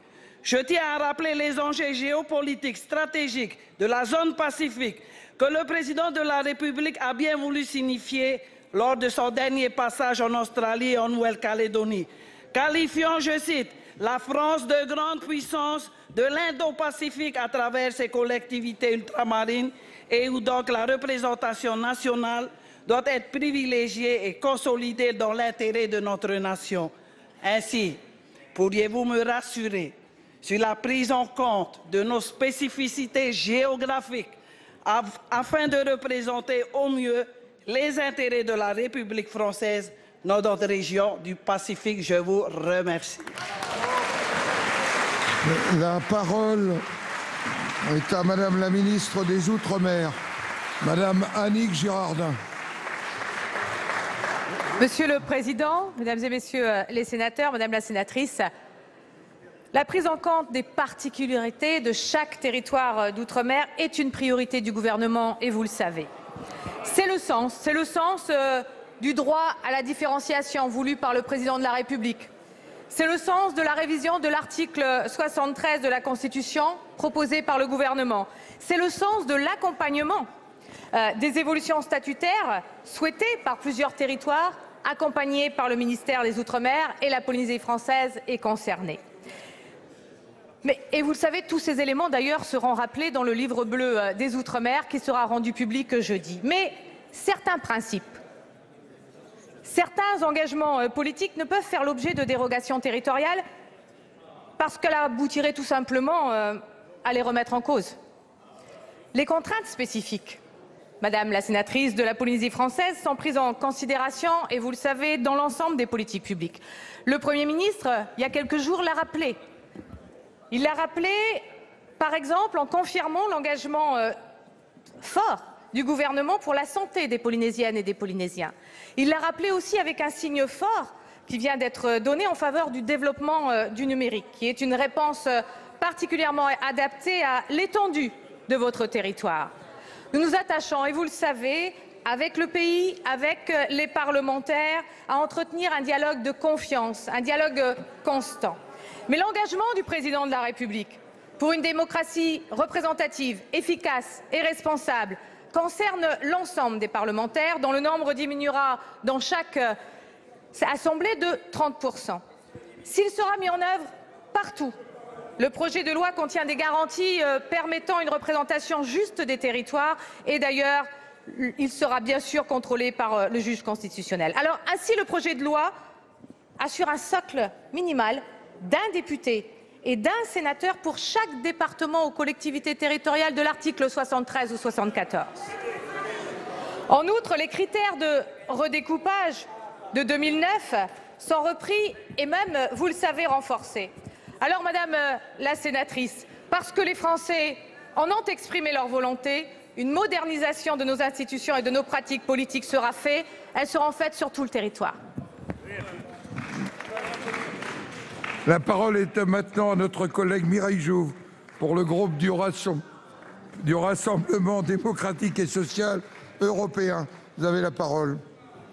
Monsieur le Président, Mesdames et Messieurs les ministres, mes chers collègues, ma question s'adresse à Monsieur le ministre de l'Action et des Comptes publics.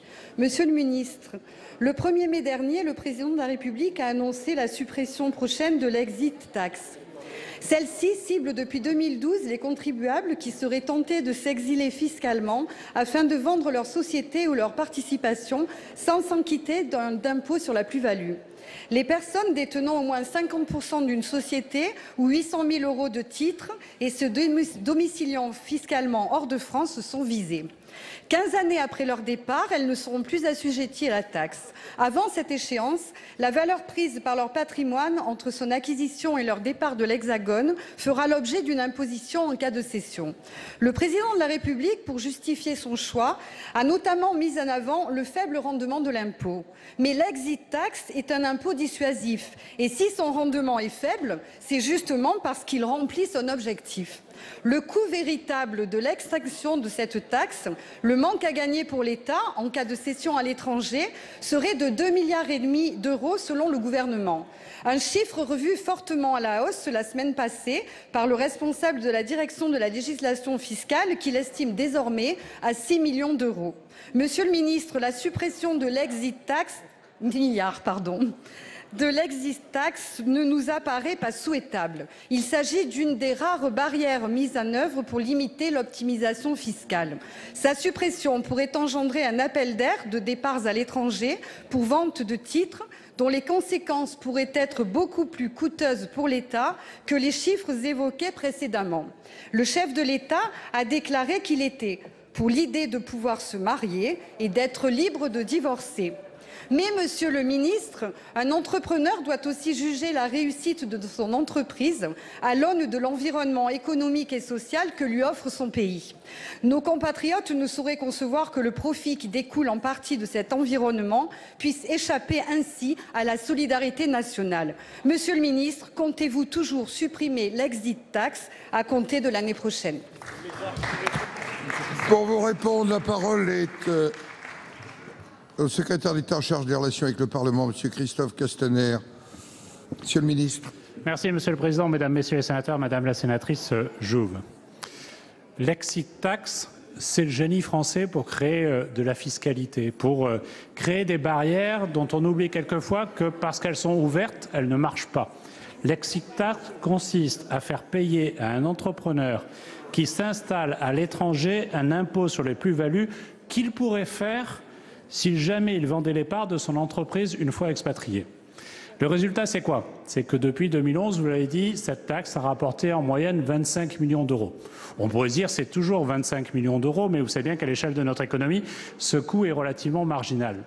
Mais surtout, l'exit tax n'a servi à rien, voire même, on pourrait penser qu'elle a été incitative, puisque 3 fois plus d'expatriés chefs d'entreprise sont partis à l'étranger. Donc on peut aujourd'hui penser que c'est un dogme, on peut penser que c'est un sujet politique, mais la réalité c'est quoi? C'est l'attractivité de la France. Et donc je voudrais vous rassurer tout de suite, il n'y a aucune raison qu'une taxe qui a rapporté en moyenne 23 millions d'euros puisse demain faire perdre 6 milliards d'euros, comme certains chiffres très fantaisistes ont pu être évoqués. Elle rapporte peu, mais combien coûte-t-elle dans le frein sur l'attractivité de notre économie nationale? C'est cela qu'il faut avoir en tête. Combien coûte-t-elle? Alors on peut toujours penser que taxer ceux qui éventuellement pourraient venir en France et leur annoncer avant même qu'ils viennent en France qu'on va les taxer sera un élément d'attractivité. Moi je ne crois pas. Ce que je peux noter, Madame la sénatrice, Mesdames, Messieurs, c'est que l'attractivité de la France a fait que l'année dernière, nous avons progressé de 31%. 31% quand en Allemagne nous sommes à 6%. Quand au Royaume-Uni, nous sommes à 6%. Et 31%, ce sont des projets concrets. Ce sont 1019 projets d'installation nouvelle. Ce sont 323 dans l'industrie. ce sont 59 implantations de nouveaux sièges sociaux en France. Et ce sont 53% d'augmentation des implantations de centres de recherche et développement. Et donc, vous voyez, Madame la sénatrice, et je sais que c'est aussi le sens de votre question et de votre démarche, valoriser et tout faire pour renforcer l'attractivité de la France, c'est conforter nos emplois, nos économies, nos prélèvements sociaux et nos prélèvements fiscaux pour conforter nos caisses. Je vous remercie. La parole est maintenant à notre collègue Gilbert Luc Devinas pour le groupe socialiste et républicain. Vous avez la parole. Oui, merci Monsieur le Président.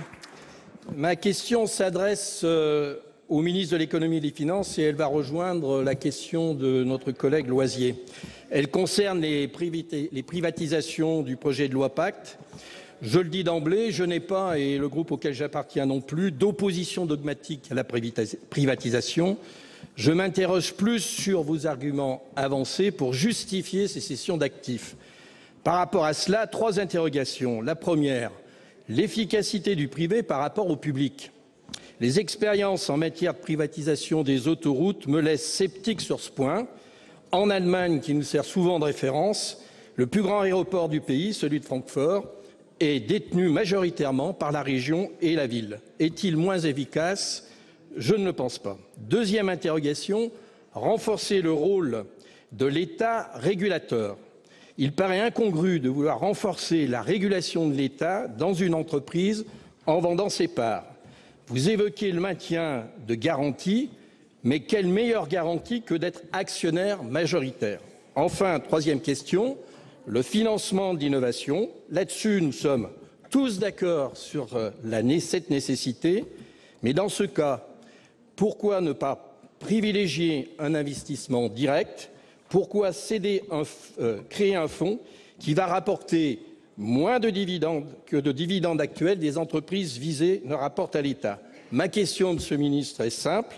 Quels sont les objectifs réels de ces privatisations? Pour vous répondre, la parole est à Monsieur Griveaux, secrétaire d'État auprès du Premier ministre. Merci. Merci, Monsieur le Président. Mesdames et Messieurs les sénateurs, Monsieur le sénateur, j'ai eu l'occasion de répondre partiellement dans la question précédente aux différentes interrogations que vous avez. Un bon actionnaire est un actionnaire qui sait se départir de ses habitudes. Une habitude pour un actionnaire est toujours une bien mauvaise chose. Et croyez-moi, l'État a parfois, par habitude, parfois par paresse, parfois par fainéantise, n'a jamais réinterrogé son actionnariat. L'objectif est donc, par ce projet de loi Pacte, de s'interroger sur quels sont les secteurs stratégiques, quel est le rôle de l'État, et je réponds en cela à vos interrogations légitimes. Il n'est pas forcément utile d'être actionnaire d'une entreprise pour pouvoir la réguler, sinon il y a bien grand nombre de secteurs où l'État n'est pas actionnaire, qui seraient mal régulés, ça n'est pas le cas. On peut réguler sans être actionnaire et on peut renforcer les organismes de régulation sans forcément être actionnaire. Les objectifs que nous poursuivons, et je vais répondre en cela à votre interrogation, notamment sur le fonds pour l'innovation de rupture, ils sont au fond doubles et le Premier ministre en a donné les 2 grandes pistes.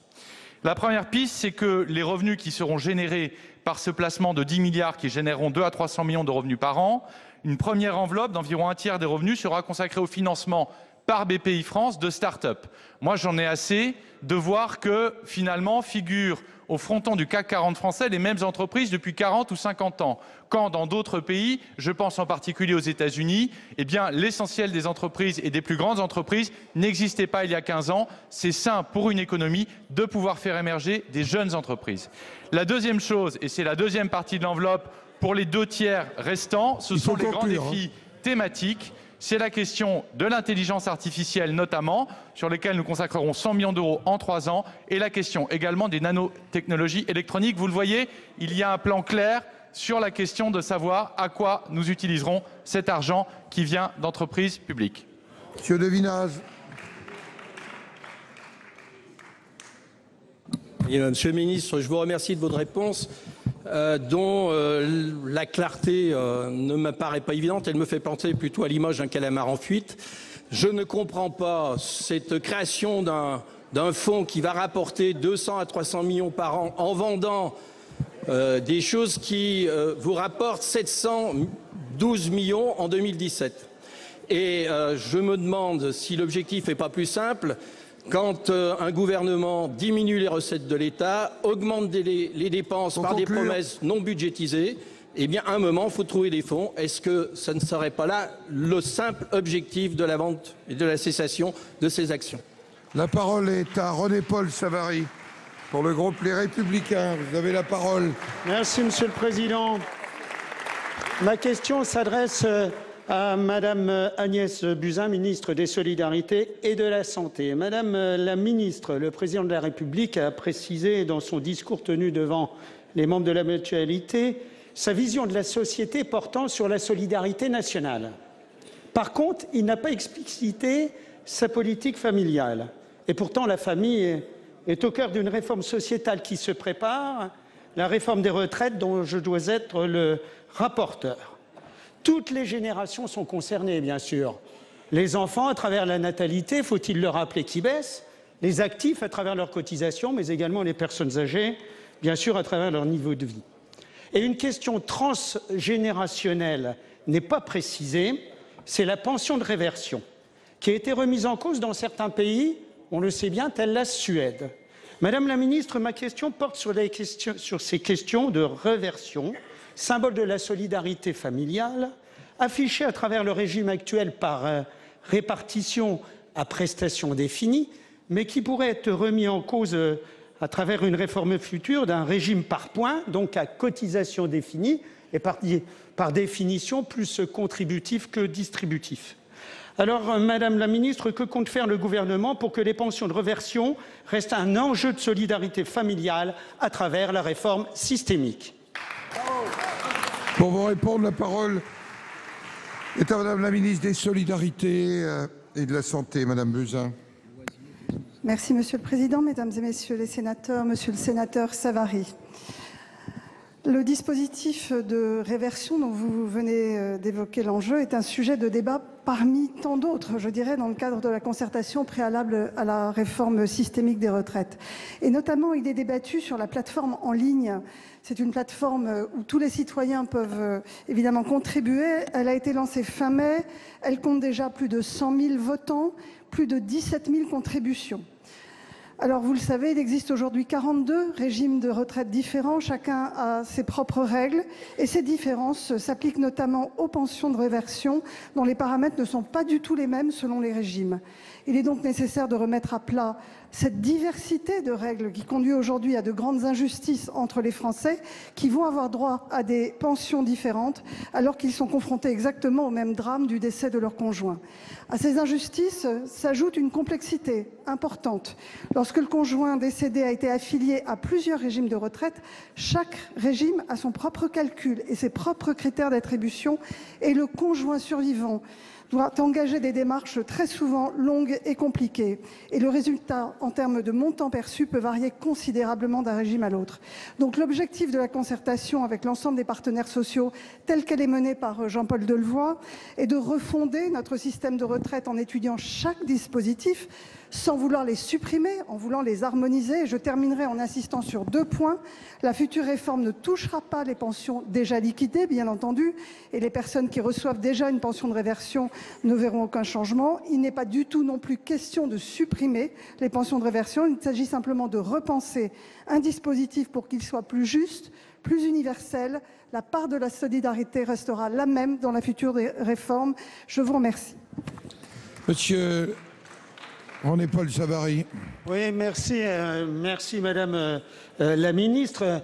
Mais véritablement, et vous n'avez pas tout à fait répondu à ma question, la réversion est véritablement une marque de politique familiale sur laquelle on juge un gouvernement. Et cette politique familiale est trop souvent mise à mal, considérée souvent comme une variable d'ajustement budgétaire ou fiscal. Et pourtant, c'est bien le renouvellement des générations qui permettra de trouver un équilibre pour la réforme des retraites. Alors n'oublions pas l'avertissement du général de Gaulle, sans le renouvellement des générations, la France ne serait plus qu'une lumière qui s'éteint. Merci. La parole est à notre collègue Michel Vaspart pour le groupe Les Républicains. Monsieur le Président, Mesdames, Messieurs les ministres, mes chers collègues, ma question s'adresse à Bruno Le Maire, ministre de l'Économie et des Finances. L'année 2017 aura vu une hausse de notre PIB de 2,3%. C'est pour la France la plus forte croissance depuis 2007.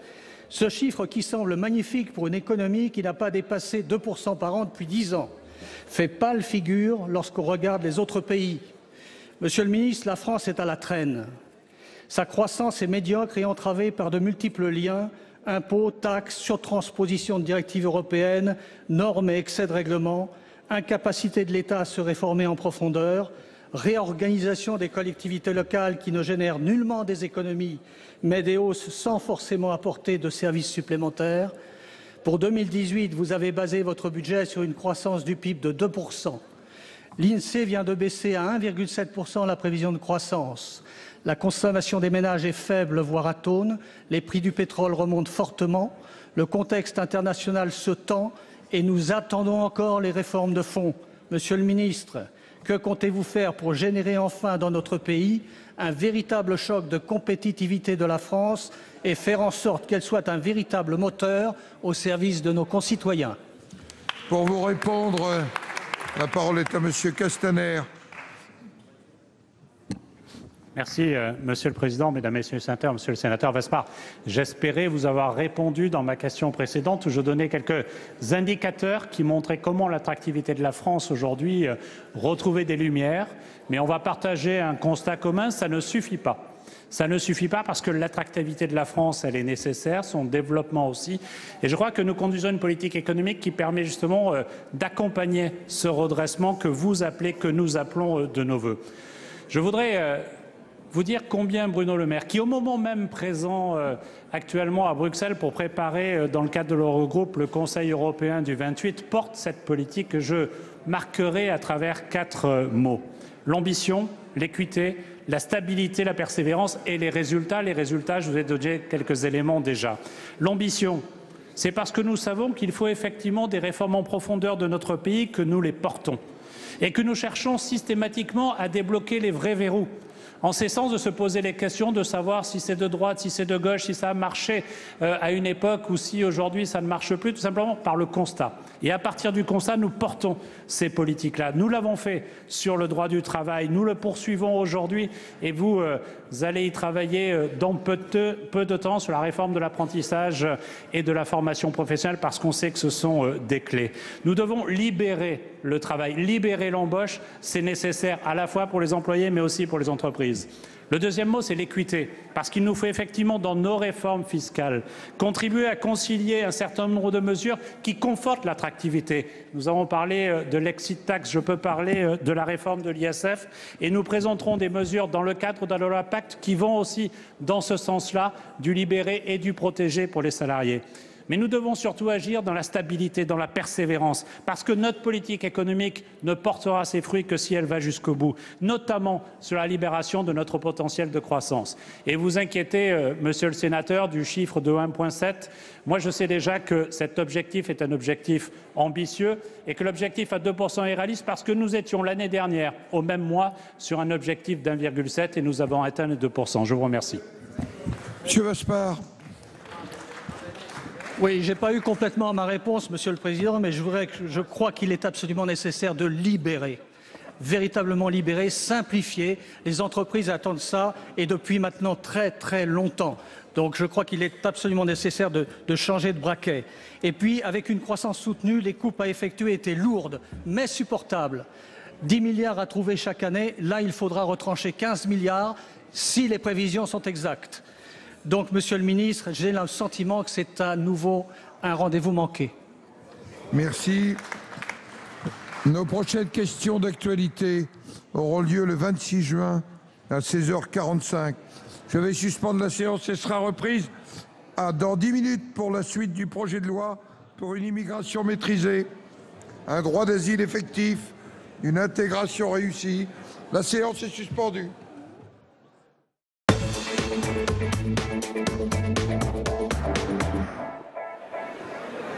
Voilà donc pour cette séance de questions d'actualité à retenir tout d'abord la crise migratoire avec une question de Guillaume Arnel et alors qu'Emmanuel Macron vient de déclarer que la France n'avait pas à rougir de l'accueil fait aux migrants. Oui, l'Europe traverse une grave crise. Oui, la solution sera européenne. Nous allons y travailler pour trouver cet accord européen, a répondu le ministre de l'Intérieur, Gérard Collomb. Un tout autre sujet, 2 questions sur les privatisations prévues dans la loi Pacte. En l'absence de Bruno Le Maire, c'est Benjamin Griveaux qui a répondu. L'État joue pleinement son rôle.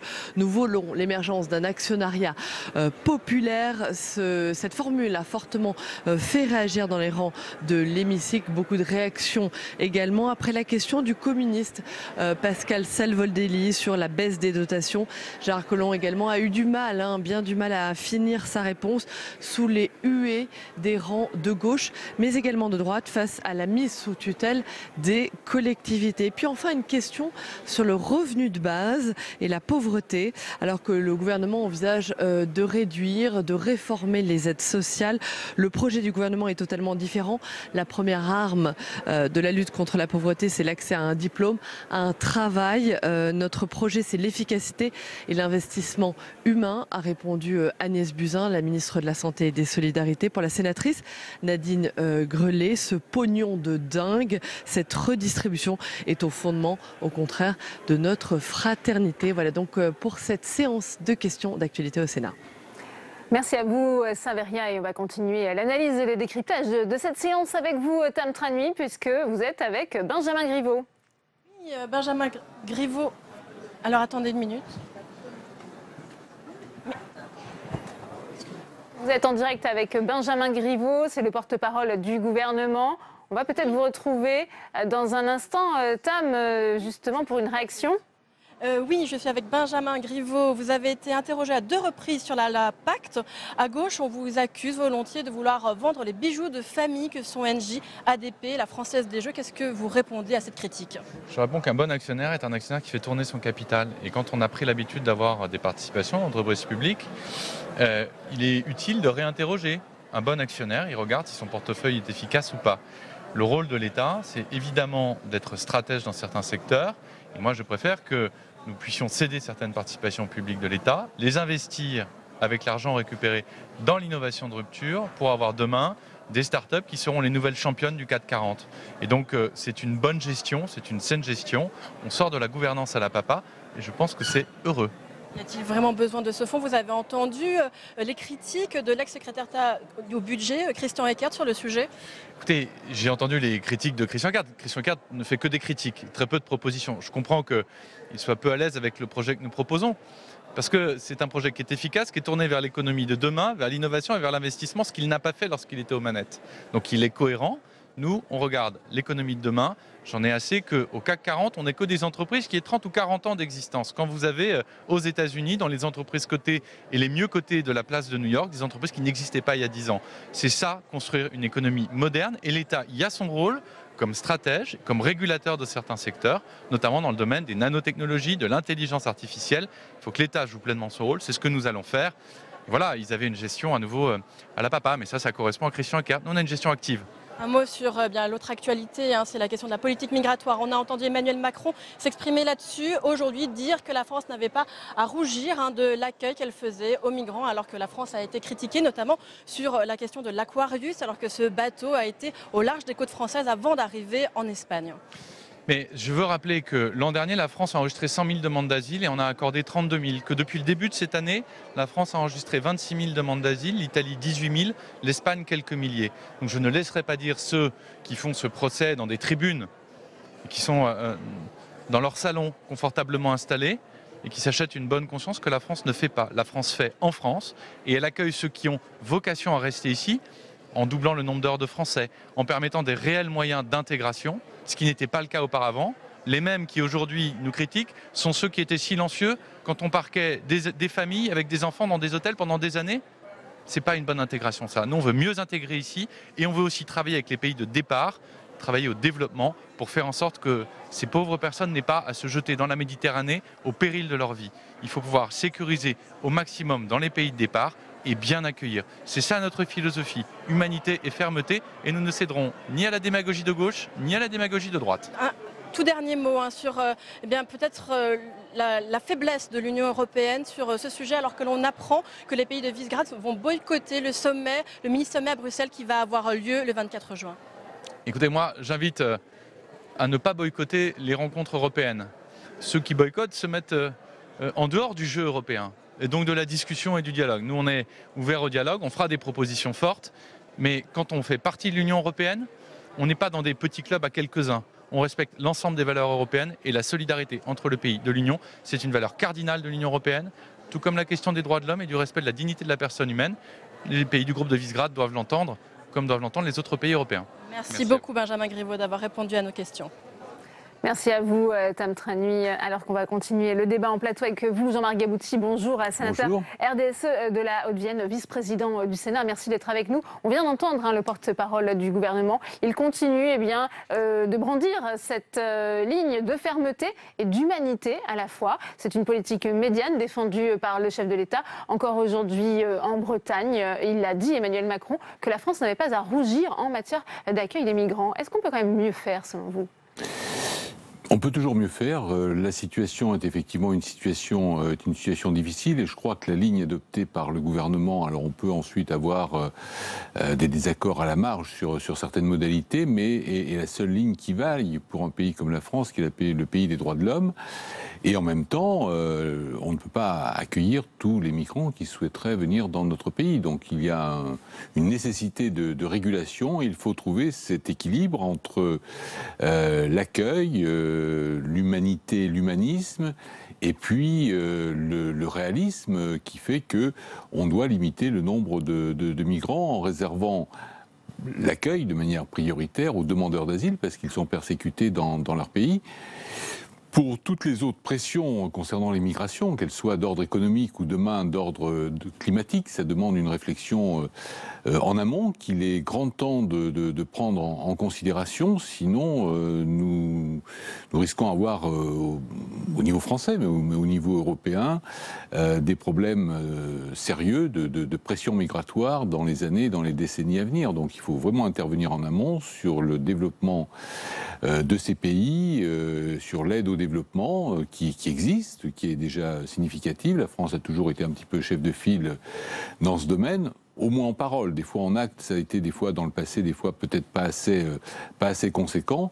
Mais il faut vraiment anticiper ces situations de manière à ne pas déséquilibrer un continent européen dont on voit bien qu'il y a une crise. Jean-Marc Gabouty, à la proposition de la droite sénatoriale qui veut instaurer un débat au Parlement sur des quotas? Moi, par principe, si vous voulez, j'aime pas les politiques de quotas dans quelques domaines que ce soit. Non, je crois qu'il faut traiter les demandeurs d'asile. Si le Moyen-Orient retrouve dans les années à venir un calme relatif, je pense que la pression que nous avons eue il y a quelques années, qu'on a oubliée, on ne parlait que de la Grèce, que de la Turquie, des immigrés syriens, irakiens, etc. Aujourd'hui, on n'en parle pratiquement plus, parce qu'il y a une rétention qui se fait au niveau de la Turquie, grâce à un accord qu'on a avec ce pays.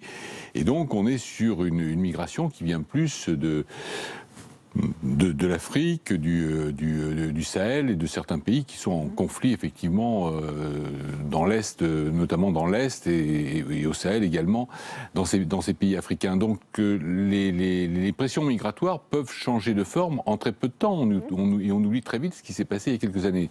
Donc donner des quotas sur quels critères, sur quelle base? Est-ce que c'est sur des bases professionnelles? Est-ce que c'est sur des bases d'origine de pays? Jean-Marc Gabouty. Voilà. Je le disais, il y a cette question aussi de notion de pays d'origine sûre. On va voir avec Cécile Cixous ce qu'a voté le Sénat. C'était ce matin et je vous ferai réagir après. Ambiance tendue ce matin dans l'hémicycle. Après le vote de l'article 8, le sénateur non inscrit Stéphane Ravier s'en prend à la gauche. J'ai tout entendu. J'ai entendu d'orgueil d'être un pays attractif. La tradition d'accueil de la France, l'humanisme, les droits de l'homme, l'éthique, la nécessaire écoute et prise en compte des persécutions, des souffrances, de toutes les souffrances. Et je les ai entendues aussi, sauf une. Il y a une souffrance dont personne ne parle ici, c'est la souffrance du peuple français. Réponse des sénateurs de gauche. Je vais m'adresser à ce monsieur parce qu'il a parlé au nom du peuple français. Moi aussi, je peux en parler. Moi, je suis d'un territoire de 10 000 habitants dans les montagnes. Et qu'est-ce qu'on accueille? Qu'est-ce qu'on fait aujourd'hui? On accueille 80 personnes. 80 personnes pour 10 000 habitants. Et ça se passe bien. La population est contente. Ça fait quand même, dans une certaine cohérence, depuis plusieurs décennies, que le Front National explique qu'il y a un problème dans la souffrance des Français insupportable, c'est l'immigration. Il y a eu un moment de grande résistance à ce discours qui dépassait les frontières de tel ou tel parti politique. Ce n'était pas une affaire de la gauche, c'était une affaire des Républicains, et en particulier dans cet hémicycle. Philippe Bas, président de la Commission des lois, tente de calmer le jeu. Il me semble que lorsque les choses ont été dites une fois, il peut être utile de les répéter une seconde, mais les répéter 10, 15 fois, et chaque fois pendant 2 minutes 30, c'est beaucoup. Objectif pour le sénateur LR, faire avancer les débats, ralentis par ces passes d'armes, mais aussi par les votes à scrutin public, demandés justement par les bancs de la droite, pas assez garnis pour voter les articles de la loi. Et on retourne à la salle des conférences où nous attend Tam Tranui à vos côtés. C'est le sénateur socialiste du Loiret, Jean-Pierre Sueur. C'est à vous, Tam. Oui, Jean-Pierre Sueur, tout d'abord, votre réaction à la tournure qu'ont pris les débats ce matin avec cette sortie de Stéphane Ravier qui a parlé, je le cite, de grand remplacement, et puis la réponse enflammée de David Assouline sur ce type de débat. Est-ce que c'est inéluctable d'avoir ce type de débat? Vous savez, nous connaissons bien le Front National qui utilise toujours la peur des étrangers comme seul argument politique. La réalité, je l'ai dite l'autre jour au début du débat, j'ai dit qu'il y aura plus de migration à l'avenir qu'aujourd'hui. Pourquoi plus de migration? Parce qu'il y a d'abord tous ceux qui sont dans la misère, une très grande misère, et qui viennent vers nous. Il y a tous ceux qui sont victimes de la torture, Et qui vous avez sont même parlé du victimes, dérèglement climatique. oui, qui sont victimes des mauvais traitements. Et puis il y a le dérèglement climatique qui fera que des îles, que des rivages vont s'enfoncer dans la mer. Donc il y aura plus de migration. Par rapport à cela, on peut faire de la petite politique, qui est de faire peur et encore faire peur. Non. Moi je dis, on est tous ensemble sur cette terre. Voyez-vous, on dit parfois du mal des sans-papiers. Mais quand on voit un sans-papier qui eût été vilipendé, qui eût été expulsé, qui sauve un gamin de 5 ans, tout le monde est fier qu'il soit là et le remercie d'être là. De Mamoudou Gassama, quand vous avez des étrangers qui marquent des buts de football, tout le monde trouve que ce sont de bons Français, n'est-ce pas? Alors on est sur cette planète tous ensemble. Et ce que je reproche au texte de M. Collomb, voyez-vous... Oui. Est-ce que ce projet de loi va dans ce sens-là? Mais non, ce texte... Il est purement négatif, purement répressif, et comme l'a très bien dit le Conseil d'État, il ne sert à rien. Le Conseil d'État a dit... Décision de février 2018. Mais oui, le Conseil d'État en 2018 a dit, il y a eu une loi en 2016, il y a eu une loi en 2015. Aucune évaluation de ces lois. Vous faites un texte qui est compliqué, sophistiqué, qui en fait ne va rien changer. Alors pourquoi cette loi technique pour vous? C'est une volonté politique du gouvernement? Je pense que Gérard Collomb continue lui aussi à sa manière à exploiter la peur, à dire voilà, il y a un grand problème. Oui, il y a un problème. Il a parlé de benchmarking, de submersion, c'est un vocabulaire. Tort, enfin, il a eu tort, tellement tort.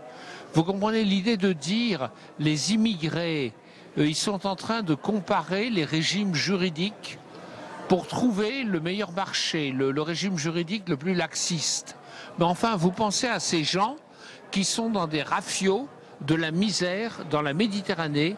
Il y a des milliers et des milliers de personnes qui sont mortes ces derniers temps dans la Méditerranée. La Méditerranée, qui est le berceau de la civilisation, elle est devenue un cimetière à ciel ouvert. Alors qu'est-ce qu'on fait? Moi, je demande que la France se batte pour l'Europe et que l'Europe, elle ait des règles communes qui s'appliquent à tous. Pour un, maîtriser les frontières, deux, accueillir ceux qui doivent l'être pour des raisons humanitaires. On l'a vu avec ce bateau qu'on n'a pas voulu en France, des raisons humanitaires et aussi des raisons de droits de l'homme. Et qu'on fasse cela correctement et que l'Europe soit fidèle à ce qui est son histoire et ce qui est son avenir. Voilà. Merci beaucoup Jean-Pierre Sueur pour votre réaction. Et à bientôt. Merci à vous, Tam, pour cette réaction. Jean-Marc Gabouty, on entendait à l'instant Jean-Pierre Sueur estimer que Gérard Collomb, eh bien, avec un vocabulaire délibérément choisi, benchmark, appel d'air, submersion, finalement jouait sur les peurs des Français. Non, je ne crois pas. Il y a un mauvais procès. Alors peut-être que Gérard Collomb n'a pas utilisé les mots qu'il fallait. Il y a un mauvais procès qui est fait au gouvernement, qui essaye d'être pragmatique et d'avoir une politique équilibrée entre un meilleur accueil des demandeurs d'asile qui le méritent et une plus grande fermeté de manière à ne pas faire effectivement d'appel d'air par rapport à des migrations économiques ou autres. Donc je crois qu'il y a ce mauvais procès qui est fait. Ensuite, il ne faut pas légiférer. Les uns et les autres font appel, et Jean-Pierre Sueur est tombé un peu dans ce travers. Il ne faut pas légiférer sous la pression ni de l'opinion publique, ni de l'émotion. Et l'émotion, qu'elle soit positive ou négative, l'émotion de ce sans-papier malien qui a sauvé un enfant, c'est formidable. Mais il y a aussi un sans-papier qui a pu s'attaquer dans un quartier à des femmes seules le soir. Donc, vous voyez, je veux dire que dans les deux sens, il faut arrêter d'utiliser... Mais le Parlement ne légifère pas en dehors du contexte. Il y a par exemple ce navire de l'Aquarius de SOS Méditerranée. Ça pose question, ça interroge Jean-Marc Gabouty. L'Aquarius est arrivé en Espagne. Moi, je n'ai pas suivi heure par heure le phénomène. Est arrivé en Espagne. La France a proposé d'accueillir un certain nombre de personnes se trouvant sur l'Aquarius. Bon, donc, 300 je crois personnes vont faire leur demande. On a plus de demandeurs d'asile qui viennent vers la France que vers l'Espagne. On a un problème aujourd'hui qui est un problème européen, où il y a un repli des pays sur eux-mêmes, que le mauvais fonctionnement de l'Europe d'ailleurs a généré, parce que la réaction aujourd'hui des Italiens qui est excessive et que je condamne, a aussi peut-être été provoquée parce que lorsqu'ils avaient un débarquement massif sur leur côte, la solidarité européenne ne s'est pas manifestée comme elle aurait dû se faire. Donc il y a vraiment une construction à faire au niveau européen avec les pays... On voit bien que ça va être compliqué. On nous apprend que les pays de Visegrad sont les plus durs sur ces questions migratoires, vont boycotter le mini-sommet européen de dimanche. Il faut travailler avec l'Italie. C'est difficile, mais je pense qu'on va revenir à de bons sentiments avec eux d'une manière ou d'une autre, parce que nos destins sont quand même étroitement liés, nous sommes culturellement proches. L'Espagne, l'Allemagne, le Benelux. Ensuite, il y a des pays marginaux qui ont bénéficié, je ne veux pas être désagréable en disant marginaux, mais enfin qui ont bénéficié, disons, de la manne européenne très largement depuis un certain nombre d'années, qu'on a accueilli avec une certaine générosité, une certaine péréquation au niveau des ressources. Il faut qu'ils jouent aussi le jeu, sinon il faudra faire une Europe à deux vitesses. Alors, on va continuer les réactions avec vous, Tam Tranui, puisque vous êtes avec le rapporteur de ces projets de loi, le sénateur LR du Rhône, François-Noël Buffet. Oui, François-Noël Buffet, bonjour. Comment jugez-vous la tonalité des débats dans l'hémicycle, des débats qui sont longs, qui s'enlisent quelque peu. On a entendu des prises de parole enflammées, notamment à gauche. Et puis on a entendu aussi cette phrase de Stéphane Ravier ce matin qui a parlé du grand remplacement à propos de ces débats sur la politique migratoire. Oui, on essaye d'avoir un débat à peu près équilibré, qui ne parte pas dans des discussions tout à fait impossibles. C'est difficile sur ce sujet. C'est difficile sur ce sujet, quoique honnêtement pour l'instant les choses se passent pas trop mal. C'est vrai qu'il y a parfois des répétitions assez longues qui alourdissent les débats, mais en même temps il faut bien que les gens parlent. Cela dit, nous le tenons. Je crois qu'il est quand même beaucoup plus apaisé qu'il n'a pu être à l'Assemblée nationale. Et ça, c'est la marque du Sénat, qui est d'aborder les choses sérieusement, de se dire les choses aussi sérieusement, mais de ne pas se laisser emporter par quelques passions qui amèneraient à des débordements qui sont tout à fait inutiles et puis qui, par ailleurs, ne sont pas souhaitables. On va arriver sur le fond du texte. Hier, notamment comme le souhaitait la Commission, vous avez refusé de raccourcir les délais de recours d'1 mois à 15 jours pour les demandeurs d'asile qui se seraient vus leur demande refusée. Pour vous, c'était une question d'efficacité, mais c'est aussi une question de préserver les droits des demandeurs d'asile ? C'était ma volonté depuis le départ. J'ai été suivi par le Sénat sur ce point contre le gouvernement. Et salué par la gauche. Car je pense que ça n'a pas d'intérêt de réduire ce délai. Il ne fait pas gagner de temps dans la procédure de façon globale et il préserve ainsi le droit des demandeurs, ce qui me paraît légitime. Alors sinon, dans l'ensemble, le Sénat a volontiers durci le texte. Peut-être un mot sur cette suppression étonnante de cette disposition adoptée en commission qui prévoyait que toute décision définitive de rejet d'une demande d'asile de l'OFPRA valait obligation de quitter le territoire français. Oui, ce sera un regret, puisque je pense que c'est une mesure complémentaire qui venait d'ailleurs renforcer ce que voulait faire le gouvernement. Manifestement, il y a eu une incompréhension. L'argument, c'est qu'il ne faut pas confondre l'OFPRA et le préfet. Mais ça n'a rien à voir. Nous parlons d'une décision définitive, soit de l'OFPRA, soit de la Cour nationale du droit d'asile, et qu'elle emporte simplement le fait que la personne est obligée de quitter le territoire. Juridiquement, il n'y avait pas de difficulté. En tous les cas, on aurait pu préciser les choses. Je crois qu'il y a eu des oppositions de principe. C'est regrettable parce que ça rendait la procédure plus efficace, tout autant en étant respectueuse des droits du demandeur. Pour conclure, un mot sur l'article 9 qui est débattu dans l'hémicycle aujourd'hui et qui met dans la loi en quelque sorte la circulaire Collomb de décembre 2017 avec une circulaire qui avait été accusée de fichage en fait des demandeurs d'asile qui avaient recours au SAMU social. Dans sa première formule, on pouvait discuter. Elle a été corrigée après avis du Conseil d'État. Nous l'améliorons encore dans le cadre du texte pour que l'on puisse effectivement résoudre un problème majeur qui est celui de la fluidité, si je puis exprimer cette expression, au sein des centres, des CADA ou des lieux d'hébergement. Ces lieux sont faits pour les demandeurs d'asile, pas pour ceux qui ont été déboutés du droit d'asile. Et donc il faut que cela puisse être accompagné puisque ça a été la décision. Et donc c'est un sujet important. La question, c'est moins le principe que de la manière de faire qui doit être parfaitement claire, précise et respectueuse des personnes surtout. Merci beaucoup François-Noël Buffet d'avoir répondu à mes questions. Merci à vous, Tam, pour cette réaction. Jean-Marc Gabouty, est-ce que le groupe RDSE va pouvoir voter ce texte? On a dit que la majorité sénatoriale l'avait particulièrement durci. Alors, en l'état du durcissement, je pense que non. Nous serions favorables au texte gouvernemental, à celui qui est sorti de l'Assemblée nationale, avec effectivement quelques assouplissements ou quelques adaptations que nous aurions souhaitées. Je pense à cet amendement sur la reconnaissance comme qualité de réfugié des femmes qui a fait l'objet d'un vote à égalité, 166 voix partout hier soir. On regrette que des choses comme ça ne puissent pas être prises en compte. On regrette aussi que l'aspect familial ne soit pas suffisamment pris en compte. On ne peut pas traiter de la même manière une famille avec que les conditions de regroupement familial ont été durcies. avec des enfants en bas âge, les mettre dans les mêmes centres de rétention que des hommes majeurs, etc. Je pense que et dans la politique familiale, il y a le problème des enfants de 17 ans et des enfants de 5 ans, c'est pas la même chose. Donc il y a un petit manque de discernement, cela aurait mérité quelques compléments, mais on est plutôt sur la ligne à la fois de fermeté, d'efficacité et en même temps d'humanité du gouvernement. Le durcissement apporté, me semble-t-il, par une partie de la droite, enfin la droite sénatoriale, est un durcissement un petit peu de façade qui instaure plus des barrières de papier qu'elle ne répond à des objectifs opérationnels d'efficacité. Eh bien, merci Jean-Marc Gabouty d'avoir été notre invité sur ce plateau. C'est la fin de cette édition. Merci à vous de l'avoir suivi. À 18h30, ne manquez pas, On va plus loin, présenté par Rebecca Fitoussi. Très bonne suite des programmes sur Public Sénat.